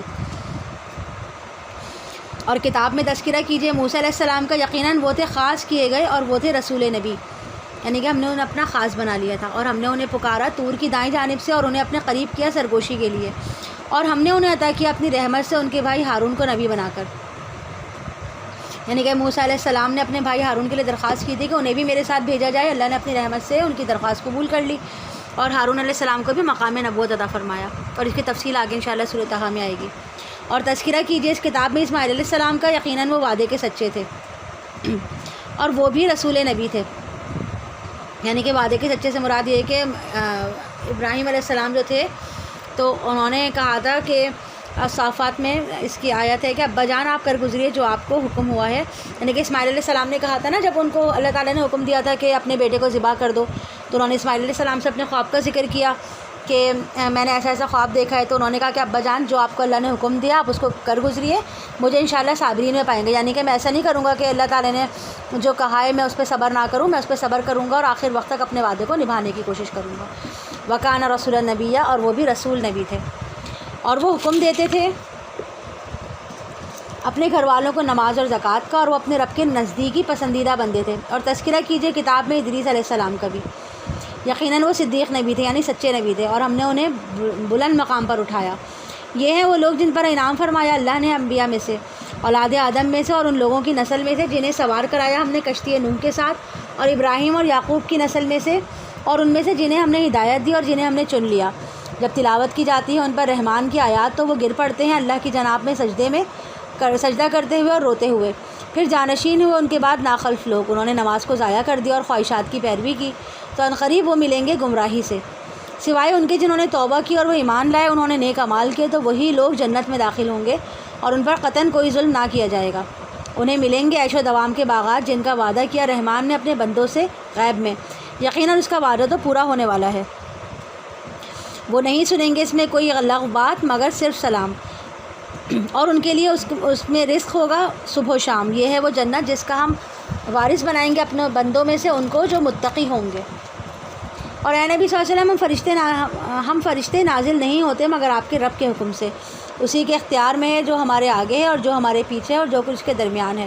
اور آپ کا رب بھولنے والا نہیں ہے. یعنی کہ حضرت محمد صلی اللہ علیہ وسلم ہم آپ کے رب کی اجازت اور اس کی مرضی سے ہی وہی لے کر نازل ہوتے ہیں. اور اس میں جو تاخیر ہوتی ہے وہ کسی بھول کی وجہ سے نہیں ہوتی بلکہ اس میں اللہ تعالیٰ کی مرضی اور حکمت ہوتی ہے. وہ رب ہے آسمانوں کا اور زمین کا اور اس کا جو ان دونوں کے درمیان ہے. پس آپ اسی کی عبادت کریں اور جمے رہیں اس کی عبادت پر. کیا آپ جانتے ہیں اس کا کوئی ہم نام؟ یعنی کہ کوئی ایسا ہے جو کہ اللہ کی شان اور صفات رکھنے والا ہو. اور انسان کہتا ہے جب میں مر جاؤں گا تو پھر وہ مجھے زندہ کر کے نکال لیا جائے گا. کیا انسان کو یہ بات یاد نہیں کہ ہم نے اسے پیدا کیا اس سے پہلے کہ جب وہ کچھ بھی نہیں تھا. تو آپ صلی اللہ علیہ وسلم کے رب کی قسم ہم ضرور جمع کریں گے انہیں اور تمام شیطانوں کو بھی. پھر ہم ضرور حاضر کریں گے انہیں جہنم کے گرد گھٹنوں کے بل گرے ہوئے. پھر ہم ضرور چھانٹ کر نکالیں گے ہر گروہ میں سے ہر اس شخص کو جو ان میں سے سب سے زیادہ سخت تھا رحمان کے خلاف سرکشی میں. پھر ہم خوب جانتے ہیں ان لوگوں کو جو اس میں پہلے داخل ہونے کے لائق ہوں گے. اور تم میں سے کوئی بھی ایسا نہیں جو ان پر وارد نہ ہو. یہ آپ کے رب کا حتمی فیصلہ ہے. یعنی کہ یہ جو نوع انسانی کے تمام افراد کے جہنم کو جو ہے وہ جہنم کے اوپر پل صراط پر سے گزرنا ہوگا. اور یہ وہی صراط ہوگا جسے صراط مستقیم کہا گیا ہے جس پر گامزن ہونے کے ہم دعوے دار ہیں. یعنی کہ اگر صراط مستقیم کے دن جو ہے وہ صراط مستقیم جو ہے وہ قیامت کے دن پل صراط بن جائے گا. اور اہل جنت کو اس پر سے گزارنے کا مقصد یہ ہے کہ وہ اپنی آنکھوں سے جہنم کا مشاہدہ کر لیں اور انہیں اندازہ ہو جائے کہ اللہ نے اپنی رحمت سے ان کی مغفرت کے لیے مغفرت کر دی اور انہیں ایک بہت بڑے ہولناک انجام سے بچا لیا. اور اہل جنت اس روشنی میں چلتے ہوئے جو انہیں عطا کیا جائے گا بڑی سرعت اور آسانی کے ساتھ پل صراط کو پار کر کے جنت میں داخل ہو جائیں گے. جبکہ اہل جہنم جو ہے اندھیرے میں ٹھوکریں کھا کر نیچے آگ میں گرتے چلے جائیں گے. ثم ننجی الذین اتقوا ونذر الظالمین فیہا جثیا. پھر ہم بچا لیں گے انہیں جنہوں نے تقویٰ کی روش اختیار کی اور چھوڑ دیں گے ظالموں کو اسی میں گھٹنوں کے بل گرے ہوئے. یعنی اہل ایمان اور اہل تقویٰ پل سے گزرتے جائیں گے اور مجرم لوگ نیچے جہنم میں گرتے جائیں گے. اور جب انہیں پڑھ کر سنائی جاتی ہیں ہماری روشن آیات تو یہ کافر اہل ایمان سے کہتے ہیں دیکھو دونوں گروہوں میں سے کس کا مقام بہتر ہے اور کس کی مجلس اچھی ہے. اور ہم کتنی ہی قوموں کو ان سے پہلے ہلاک کر چکے ہیں جو ان سے کہیں بڑھ کر تھی ساز و سامان اور شان و شوکت میں. اے نبی آپ ان کو بتا دیجئے کہ جو گمراہی میں ہی پڑ جاتا ہے تو رحمان اسے بہت زیادہ ڈھیل دے دیتا ہے یعنی اس کی رسی دراز کر دیتا ہے اور اپنی نعمتوں سے نوازتا چلا جاتا ہے. یہاں تک کہ جب وہ دیکھ لیں گے جس کی انہیں وعید دی جا رہی ہے خواہ عذاب ہو یا قیامت تب انہیں معلوم ہو جائے گا کہ کون ہے مقام و مرتبے میں برتر اور کون ہے لاؤ لشکر کے اعتبار سے کمزور. یعنی کہ جو کامیاب وہی ہوگا اصل میں جس کو جہنم سے بچا لیا گیا اور جنت دے دی گئی. اور اللہ بڑھاتا ہے ان لوگوں کو ہدایت میں جنہوں نے ہدایت کی راہ اختیار کی. اور باقی رہنے والی نیکیاں بہتر ہیں آپ کے رب کے نزدیک بدلے کے اعتبار سے بھی اور بہتر ہیں انجام کے اعتبار سے بھی. کیا آپ نے اس شخص کو دیکھا جس نے ہماری آیات کا کفر کیا اور کہا کہ مجھے آخرت میں بھی مال و دولت اور اولاد سے لازماً نوازا جائے گا؟ کیا وہ غیب پر مطلع ہو چکا ہے یا اس نے رحمان سے کوئی عہد لے رکھا ہے؟ ہرگز نہیں. ہم لکھ رکھیں گے جو کچھ وہ کہہ رہا ہے. ہم اس کے لیے عذاب کو بڑھاتے چلے جائیں گے اور ہم وارث ہوں گے اس سب کچھ کے جس کا وہ ذکر کر رہا ہے اور وہ آئے گا ہمارے پاس اکیلا ہی. یعنی کہ اس کے مال متاع وراثت کچھ بھی اس کے کام نہ آئے گی. اس کو اکیلا ہی لایا جائے گا اور اس سے اکیلے ہی اس کا سارا حساب کتاب لیا جائے گا. اور انہوں نے بنا رکھا ہے اللہ کے سوا دوسرے معبود تاکہ وہ ان کے لیے مددگار بنے. ہرگز نہیں. وہ تو ان لوگوں کی عبادت کا انکار کر دیں گے اور وہاں ان لوگوں کے مخالف ہو جائیں گے. یعنی جن اولیاء اللہ کے وہ زوم میں مبتلا ہیں وہ سارے ان سے اظہار برات کریں گے. کیا آپ نے دیکھا نہیں کہ ہم کافروں پر شیاطین کو بھیجتے رہتے ہیں اور وہ انہیں خوب اکساتے ہیں؟ تو آپ ان کے خلاف فیصلے کے لیے جلدی نہ کیجیے. ہم ان کی پوری گنتی کر رہے ہیں. ذرا تصور کریں اس دن کا جس دن اہل تقویٰ کو ہم جمع کر کے لائیں گے رحمان کی طرف وفود کی صورت میں اور مجرموں کو ہم ہانک کر لے جائیں گے جہنم کی طرف پیاسے. اس دن کسی کو شفاعت کا اختیار نہیں ہوگا سوائے اس کے جس نے رحمان سے کوئی عہد کر لیا ہوگا. یعنی کہ انسان نے اللہ کی فرما برداری اور اطاعت میں زندگی بسر کی ہوگی. اور وہ کہتے ہیں کہ رحمان نے اپنے لیے اولاد اختیار کی ہے. دیکھو تم یہ ایک بہت بھاری بات لائے ہو. قریب ہے کہ آسمان پھٹ کریں زمین شق ہو جائے اور پہاڑ دھماکے کے ساتھ گر پڑے کہ انہوں نے رحمان کے لیے اولاد قرار دے دی. اور یہ بات رحمان کے شایان شان نہیں ہے کہ وہ کسی کو اپنی اولاد بنائے. دراصل اولاد کی جو خواہش ہے اور ضرورت ہے وہ انسانی کمزوری ہے. نہیں ہے کوئی آسمان اور زمین میں مگر وہ آئے گا رحمان کے حضور بندے کی حیثیت سے. اس نے ان سب کا احاطہ کر رکھا ہے اور وہ پوری گنتی کر رکھی ہے. اور قیامت کے دن سب کے سب آنے والے ہیں اس کے پاس اکیلے اکیلے. یقیناً جو لوگ ایمان لائے انہوں نے نیک اعمال کیے، ان قریب ان کے لیے رحمان لوگوں کے دلوں میں محبت پیدا کر دے گا. حدیث میں آتا ہے کہ اللہ جب اپنے کسی بندے سے محبت کرتا ہے تو وہ جبرائیل علیہ السلام کو بلا کے فرماتا ہے کہ مجھے اپنے فلاں بندے سے بہت محبت ہے، تم بھی اسے محبوب کرو. چنانچہ جبرائیل علیہ السلام اسے محبت کرتے ہیں، پھر وہ آسمان میں اعلان کرتے ہیں کہ اللہ کا فلاں بندہ، اللہ جو ہے وہ فلاں شخص کو محبوب رکھتا ہے، بس تم بھی اس کو محبوب کرو. چنانچہ آسمان والے بھی اس سے محبت کرنے لگ جاتے ہیں. اور آپ صلی اللہ علیہ وسلم نے فرمایا کہ پھر اس کی مقبولیت زمین میں رکھ دی جاتی ہے، یعنی کہ اہل زمین کے دلوں میں بھی اس کی محبت آ جاتی ہے. اس طرح وہ بندہ جو ہے وہ اللہ کا بھی محبوب بن جاتا ہے اور وہ خلق خدا کا بھی محبوب بن جاتا ہے. فَإِنَّمَا يَسَّرْنَاهُ بِلِسَانِكَ لِتُبَشِّرَ بِهِ الْمُتَّقِينَ وَتُنذِرَ بِهِ قَوْمًا لُدًّا. تو ہم نے آسان کر دیا اس قرآن کو آپ کی زبان میں تاکہ آپ بشارت دیں اس کے ساتھ متقین کو اور خبردار کریں اس کے ساتھ جھگڑالو قوم کو.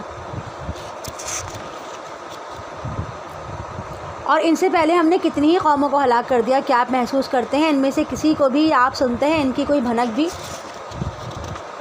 یعنی جو پرانی قومیں جو گزر چکی ہیں جن کے اوپر عذاب آ چکا ہے، اب ان کی کہیں پر کوئی بھنک بھی نہیں پڑتی کسی کو. بسم اللہ الرحمن الرحیم. طٰہٰ مَا أَنزَلْنَا عَلَيْكَ الْقُرْآنَ لِتَشْقَىٰ إِلَّا تَذْكِرَةً لِمَن يَخْشَىٰ تنزیلا ممن خلق الارض والسماوات العلی. طٰہٰ حروف مقطعات. ہم نے آپ پر قرآن اس لیے نازل نہیں کیا کہ آپ مشقت میں پڑھیں، یعنی آپ کی ذمہ داری صرف پیغام پہنچا دینے کی. اگر کوئی ایمان نہیں لا رہا تو اس کے پیچھے خود کو ہلکان نہ کرے. یہ تو صرف یاد دہانی ہے اس کے لیے جو ڈرتا ہے. اس کی تنزیل اس ہستی کی طرف سے ہے جس نے پیدا کیا زمین کو اور بلند آسمانوں کو، یعنی رحمان جو عرش پر مستوی ہے.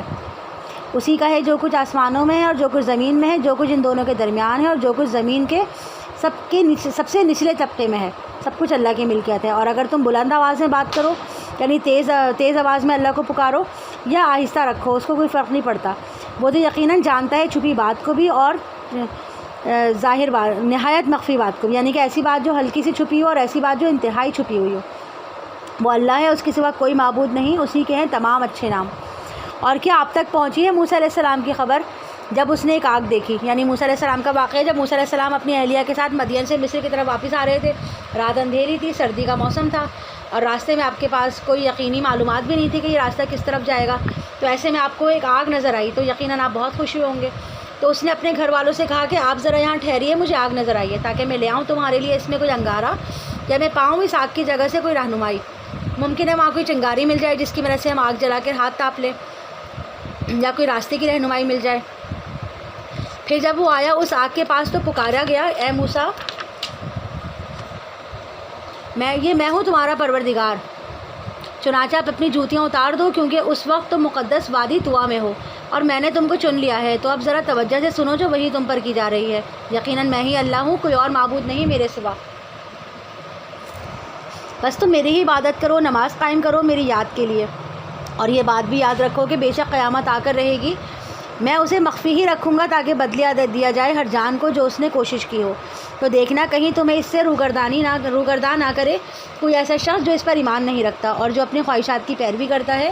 اگر ایسا ہوا تو تم ہلاک ہو جاؤ گے. اور اے موسیٰ، یہ تمہارے داہنے ہاتھ میں کیا ہے؟ کہا، یہ میرا عصا ہے، میں اس پر ٹیک بھی لگاتا ہوں اور اس سے اپنی بکریوں کے لیے درختوں سے پتے بھی جھاڑ لیتا ہوں، اور میرے لیے اور بھی اس کے کئی کام ہیں. فرمایا، اے موسیٰ، اس کو ذرا پھینکو تو صحیح. تو اس نے اسے پھینک دیا تو دفعتاً وہ ایک سانپ بن گیا دوڑتا ہوا. فرمایا، اس کو پکڑ لو، ڈرو نہیں، ابھی ہم اس کو لوٹا دیں گے اس کی پہلی حالت پر. اور ذرا اپنا ہاتھ ملاؤ اپنے بغل کے ساتھ، وہ نکلے گا چمکتا ہوا بغیر کسی بیماری کی. دوسری نشانی ہے تاکہ ہم بڑی نشانیوں میں سے کچھ نشانیاں تمہیں دکھائیں. اب جاؤ فرعون کی طرف، وہ بڑا سرکش ہو گیا ہے. فرمایا موسیٰ علیہ السلام نے، اے میرے پروردگار، میرے لیے میرا سینہ کھول دے. قال رب اشرح لی صدری ویسر لی امری واحلل عقدۃ من لسانی یفقہوا قولی. کہ میرے پروردگار میرے لیے میرا سینہ کھول دے، میرے اس کام کو میرے لیے آسان کر دے، میری زبان کی گرہ لکنت کو کھول دے تاکہ میری بات کو وہ اچھی طرح سمجھ سکیں. یہ دعا بہت اہم ہے اور ہر شخص کو یاد ہونی چاہیے.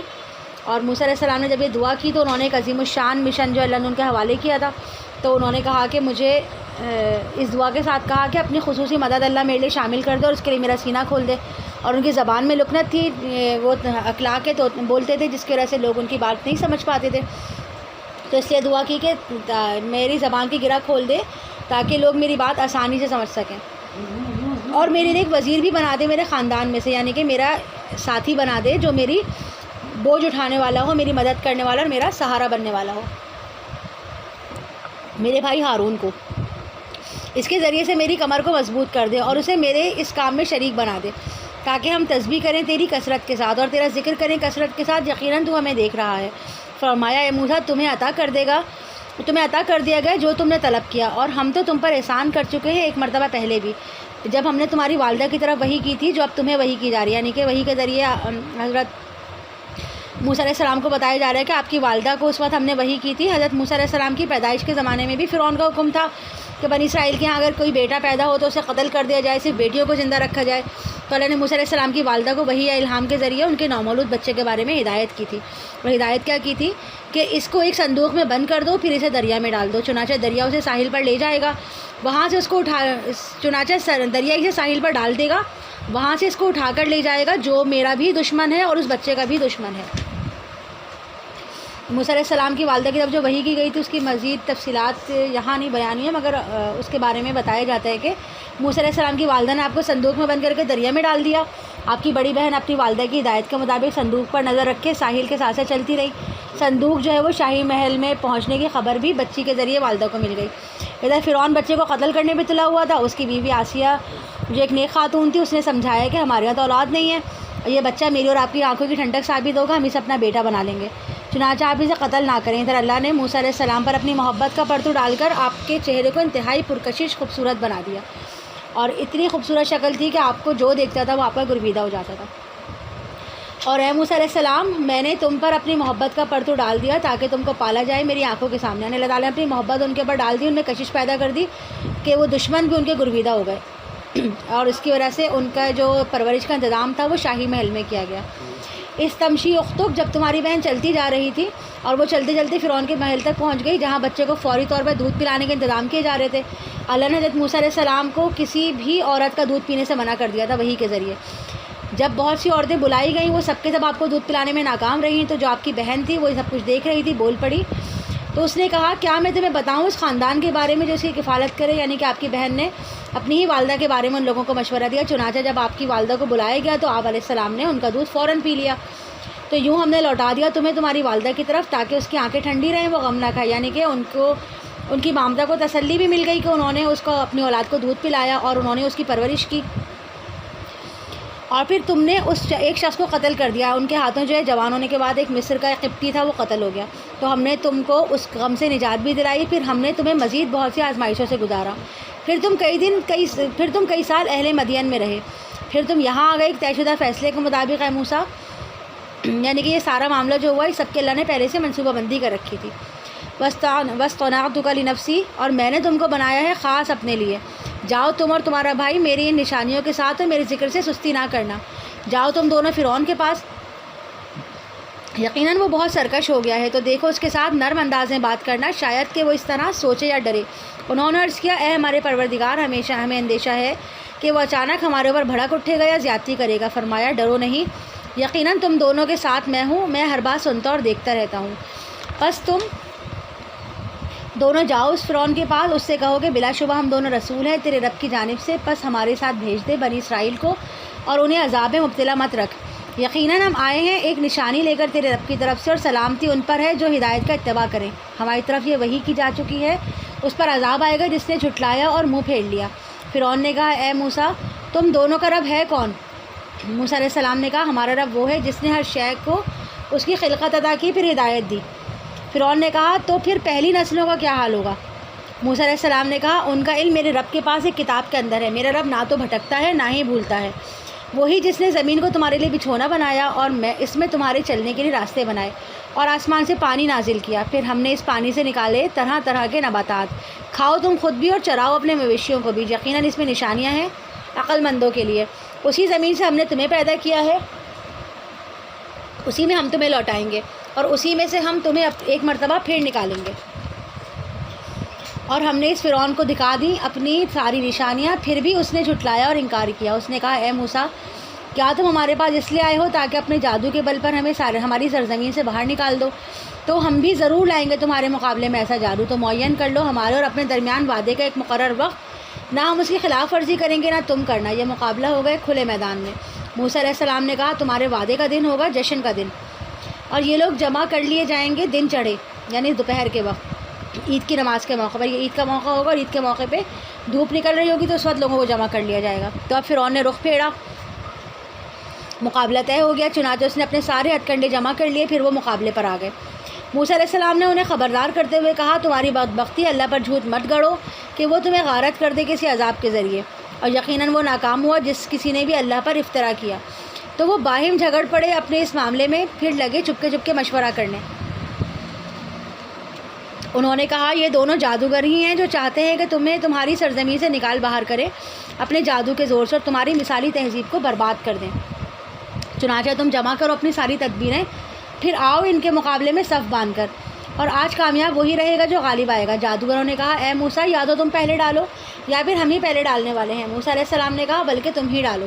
تو دفعتاً ان کی رسیاں اور ان کی لاٹھیاں ان کے جادو کے اثر سے ایسی نظر آنے لگیں گویا کہ وہ دوڑ رہی ہیں۔ تو موسیٰ علیہ السلام نے اپنے دل میں کچھ ڈر محسوس کیا۔ ہم نے فرمایا ڈرو نہیں، یقیناً تم ہی غالب رہو گے۔ اب تم ذرا پھینکو اس عصا کو، تمہارے دائیں ہاتھ میں ہے، یہ نکل جائے گا ان سب کو جو کچھ انہوں نے بنایا ہے۔ جو کچھ انہوں نے بنایا ہے وہ سب ایک فریب اور جادو ہے جادوگر کا، اور جادوگر کبھی کامیاب نہیں ہوا کرتا چاہے کہیں سے بھی آئے۔ بس گرا دیے جادوگر اللہ نے سجدے میں، پر وہ پکار اٹھے ہم ایمان لائے ہارون اور موسیٰ کے رب پر۔ فرعون نے کہا تو کیا تم اس پر ایمان لائے ہو اس سے پہلے کہ میں تمہیں اجازت دیتا ہوں؟ یقیناً تمہارا گروہ ہے جس نے تمہیں جادو سکھایا ہے، تو میں تمہارے ہاتھ اور پاؤں مخالف سم سے کاٹ ڈالوں گا اور تمہیں کھجور کے تنوں پر سولی دے کر لٹکا دوں گا، اور یقیناً تمہیں جلد معلوم ہو جائے گا کہ ہم میں سے کون زیادہ سخت سزا دینے والا ہے اور کون زیادہ باقی رہنے والا ہے۔ انہوں نے کہا اب ہم تمہیں کبھی ترجیح نہیں دے سکتے اس واضح دلائل پر جو ہمارے پاس آ چکے ہیں اور اس ذات پر جس نے ہمیں پیدا کیا ہے۔ چنانچہ تو کر لے جو تجھے کرنا ہے، چاہے تو ہمارے ٹکڑے کر دے، لیکن ہم جس حق پر ایمان لائے ہیں اس سے پیچھے ہٹنے والے نہیں ہیں۔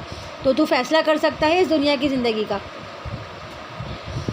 ہم اپنے رب پر ایمان لا چکے ہیں تاکہ وہ بخش دے ہماری خطاؤں کو اور اس جادو کو بھی جس پر تو نے ہمیں مجبور کر دیا۔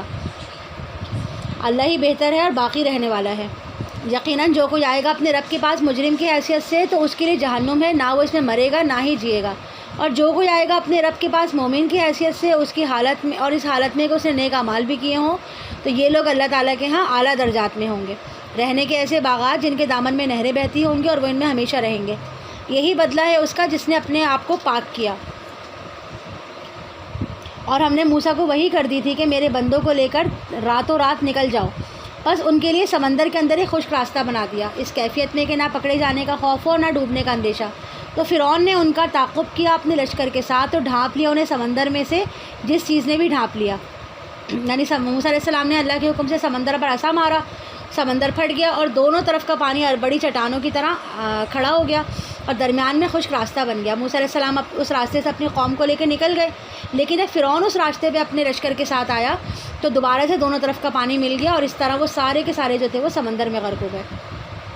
اور فرعون نے اپنی قوم کو گمراہ کیا اور ہدایت نہ دی۔ اے بنی اسرائیل، ہم نے تم لوگوں کو نجات دی تمہارے دشمن سے، پھر ہم نے تم لوگوں کو بلایا کوہ طور کی داہنی جانب۔ ہر یہاں پہ مقام کا ذکر ہے جہاں پر موسیٰ علیہ السلام کو نبوت سے سرفراز کیا گیا تھا۔ اور صحرا میں تمہاری غذا کے لیے تم پر من و سلوہ نازل کیا، کھاؤ ان پاکیزہ چیزوں میں سے جو ہم نے تمہیں عطا کی ہیں اور اس میں زیادتی نہ کرنا۔ تو ایسی صورت میں تم پر میرا غضب نازل ہوگا، اور جس پر میرا غضب نازل ہو جائے تو گویا پٹک دیا گیا۔ پھر میں تو یقیناً بہت ہی معاف فرمانے والا ہوں، اور اس شخص کے لیے جس نے توبہ کی، ایمان لایا، نیک اعمال کیے، پھر سیدھی راہ پر چلتا رہا۔ اور اے موسیٰ، یہ تمہیں کس چیز نے جلدی پر آمادہ کیا اپنی قوم کو چھوڑ کر؟ موسیٰ علیہ السلام نے عرض کیا بس وہ میرے پیچھے پیچھے ہی آ رہے ہیں، اور اے میرے پروردگار، میں نے تو تیری طرف آنے میں اس لیے جلدی کی تاکہ تو راضی ہو جائے۔ اللہ نے فرمایا ہم نے تمہارے بعد تمہاری قوم کو فتنے میں ڈال دیا، یعنی کہ اگر تم کچھ عرصہ ان کے ساتھ رہتے تو تم ان کی رہنمائی کرتے، لیکن تمہیں جلدی بہت تھی آنے کی، تو اس کی وجہ سے یہ ہوا کہ ان کی قوم جو ہے وہ گمراہ ہو گئی، انہیں گمراہ کر دیا سامری نے۔ تو لوٹے موسیٰ علیہ السلام اپنی قوم کی طرف بہت غضبناک اور سخت رنجیدہ حالت میں۔ انہوں نے کہا اے میری قوم کے لوگوں، کیا تم سے تمہارے رب نے اچھا وعدہ نہیں کیا تھا؟ تو کیا یہ مدت تم پر بہت طویل ہو گئی تھی، یا تم لوگوں نے یہ چاہا کہ تم پر تمہاری رب کا غضب نازل ہو تو تم نے میرے وعدے کی خلاف ورزی کر ڈالی؟ انہوں نے جواب دیا ہم نے آپ کے وعدے کی خلاف ورزی اپنے اختیار سے نہیں کی، بلکہ ہم پر بوجھ تھا اس قوم کے زیورات کا، تو وہ ہم نے پھینک دیا، اور اس طرح سامری نے بھی کچھ پھینکا۔ پھر اس نے ان کے لیے ایک بچڑا برآمد کر لیا، ایک دھڑ جس سے ڈکرانے کی آواز آتی تھی۔ یہ لوگ جو ہے مصر سے نکلے تو قبطی قوم کے بہت سے زیورات اپنے ساتھ لے آئے، کیونکہ وہ لوگ ان کے پاس امانت کے طور پہ زیورات رکھتے تھے۔ اب ان کو بھی بڑا بوجھ تھا کہ زیورات کا ہم کیا کریں۔ انہوں نے کہا کہ چلو ہم وہ زیورات پھینک دیتے ہیں۔ تو سامری نے وہ سارے جو زیورات انہوں نے پھینکے تھے، سامری نے سارے جمع کر کے گائے کی بچڑی کی شکل کا ایک مجسمہ بنا دیا، اور اس میں کچھ مہارت کے ساتھ ایسے سوراخ کر دیے کہ جب اس میں سے ہوا گزرتی تو بیل کے ڈکرانے جیسی آواز آتی تھی۔ تو انہوں نے کہا کہ یہ ہے تمہارا معبود اور موسیٰ علیہ السلام کا معبود، مگر وہ موسیٰ علیہ السلام کو بھول گیا تھا۔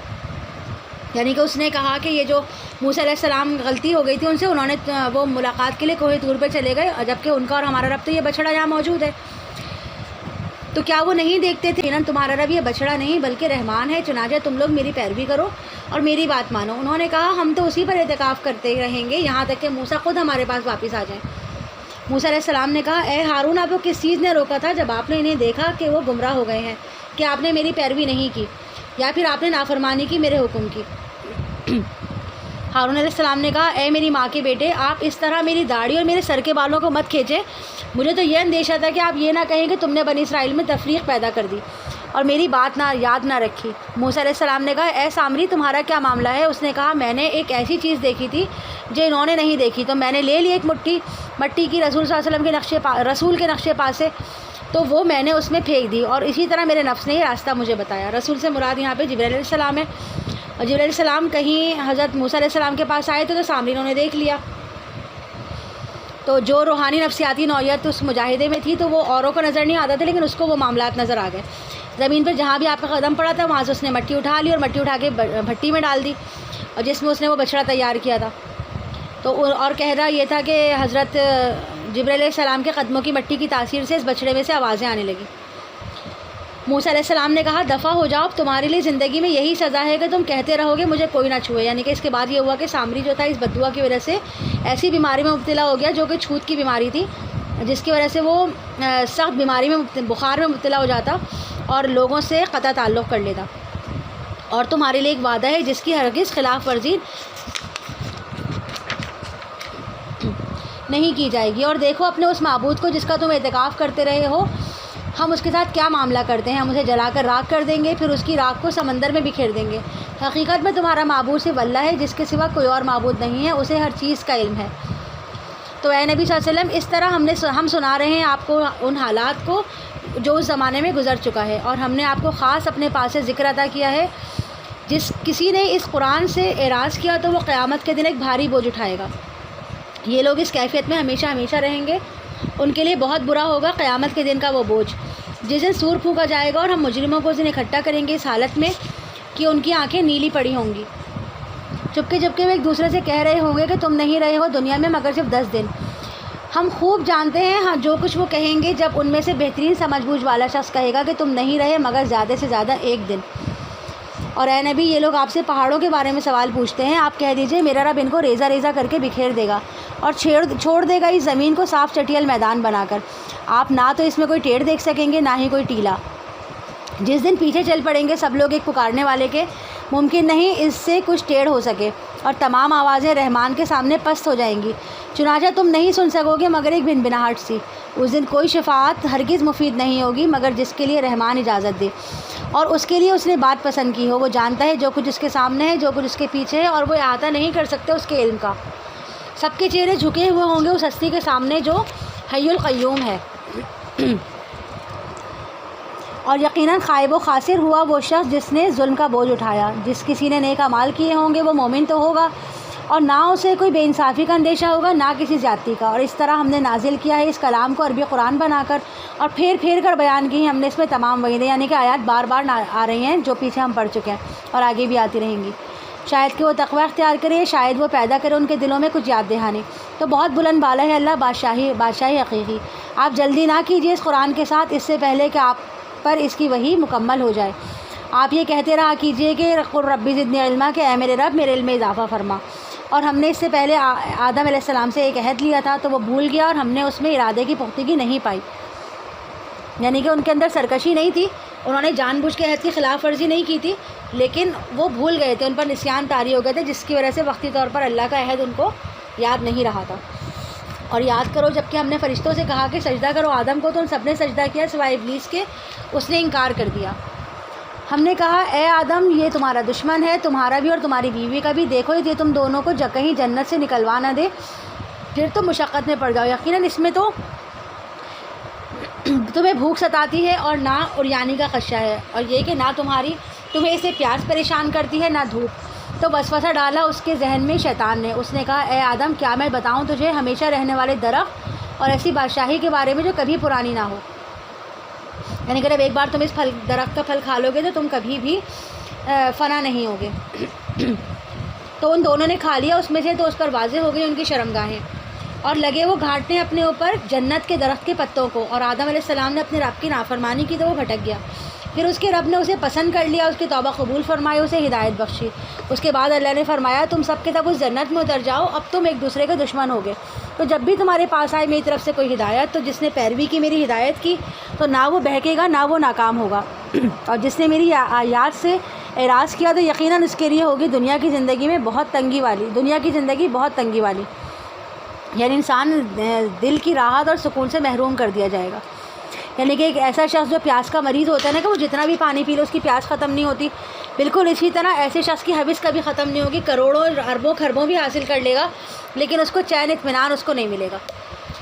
اور ہم اٹھائیں گے اسے قیامت کے دن اندھا کر کے، وہ کہے گا اے میرے پروردگار تو نے مجھے اندھا کیوں اٹھایا ہے جبکہ میں دنیا میں تو بینائی والا تھا؟ اللہ فرمائے گا کہ اس طرح ہماری آیات تمہارے پاس آئیں تو تم نے انہیں نظر انداز کر دیا، اسی طرح آج تمہیں بھی نظر انداز کر دیا جائے گا، اور اس طرح ہم بدلہ دیں گے اس کو جس نے حد تجاوز کیا اور اپنے رب کی آیت پر ایمان نہ لایا، یقیناً آخرت کا عذاب زیادہ سخت اور ہمیشہ رہنے والا ہے۔ تو کیا انہیں اس بات سے کوئی رہنمائی نہیں ملی کہ ہم نے ہلاک کر دیا ان سے پہلے کتنی قوموں کو، وہ بھی چلتے پھرتے رہتے تھے اس طرح اپنی آبادیوں میں، یقیناً اس میں نشانیاں ہیں عقل مندوں کے لیے۔ اور اگر آپ کے رب کی طرف سے ایک بات پہلے سے طے نہ ہو چکی ہوتی تو اور ایک معین وقت نہ دے دیا گیا ہوتا تو یہ عذاب چمٹ چکا ہوتا، تو اے نبی آپ صبر کیجئے اس پر جو یہ آپ سے کہہ رہے ہیں، اور تسبیح بیان کیجئے اپنے رب کی حمد کے ساتھ طلوع صبح تک اور اس کے غروب یعنی سورج طلوع ہونے سے پہلے اور اس کے غروب ہونے سے پہلے، اور رات کے کچھ اوقات میں بھی تسبیح کیجیے، یعنی کہ دن کے آغاز میں صلاۃ الضحیٰ، نماز چاشت، جبکہ سورج ڈھلنے پر جو ہے نماز ظہر ہے۔ نماز کی تعداد جو اصل میں 8 ہے، لیکن ان میں سے 3 کو فرض نہیں کیا گیا، جیسے کہ اشراق، چاشت، تہجد نفلی عبادتیں قرار دی تاکہ عام لوگوں کو فجر سے ظہر تک اپنی معاشی سرگرمیوں کے لیے اور رات کو آرام کے لیے تسلسل کے ساتھ مناسب وقت مل سکے۔ لعلک ترضیٰ، تاکہ آپ راضی ہو جائیں، اور آپ کی نگاہیں نہ اٹھی ان چیزوں کی طرف جو ہم نے ان میں سے کئی لوگوں کو دی ہیں کہ چمک دمک ہے دنیا کی زندگی کی، تاکہ ہم ان کو اس میں آزمائیں، اور آپ کے رب کا عطا کردہ رزق بہتر ہے اور باقی رہنے والا ہے۔ اور اپنے گھر والوں کو بھی نماز کا حکم دیجیے اور خود بھی اس پر جمے رہیے، ہم آپ سے کوئی رزق نہیں مانگتے بلکہ ہم خود آپ کو رزق دیتے ہیں، اور عاقبت انہی کے لیے بہتر ہے جو پرہیزگاری کی روش اختیار کریں۔ اور وہ کہتے ہیں ہمارے پاس کوئی نشانی کیوں نہیں آتی اس کے رب کی طرف سے، کیا ان کے پاس نہیں آئی روشن نشانیاں جو پہلے صحیفوں میں تھی؟ اور اگر ہم اس قرآن کے نزول سے پہلے ہی انہیں عذاب سے ہلاک کر دیتے تو یہ لازماً کہتے کہ اے پروردگار تو نے ہماری طرف کوئی رسول کیوں نہ بھیجا کہ ہم تیری آیات کی پیروی کرتے ذلیل و رسوا ہونے سے پہلے۔ آپ فرما دیجئے ہر ایک انتظار میں ہے، پس تم لوگ بھی انتظار کرو، تو ان قریب تم لوگوں کو معلوم ہو جائے گا کہ کون سیدھی راہ پر ہے اور کون ہے جو ہدایت یافتہ ہے۔ بارک اللہ لی و لکم فی القرآن العظیم ونفعنی و ایاکم بالآیات والذکر الحکیم، آمین رب العالمین۔ سبحانک اللہم و بحمدک، اشہد ان لا الہ الا انت، استغفرک و اتوب الیک۔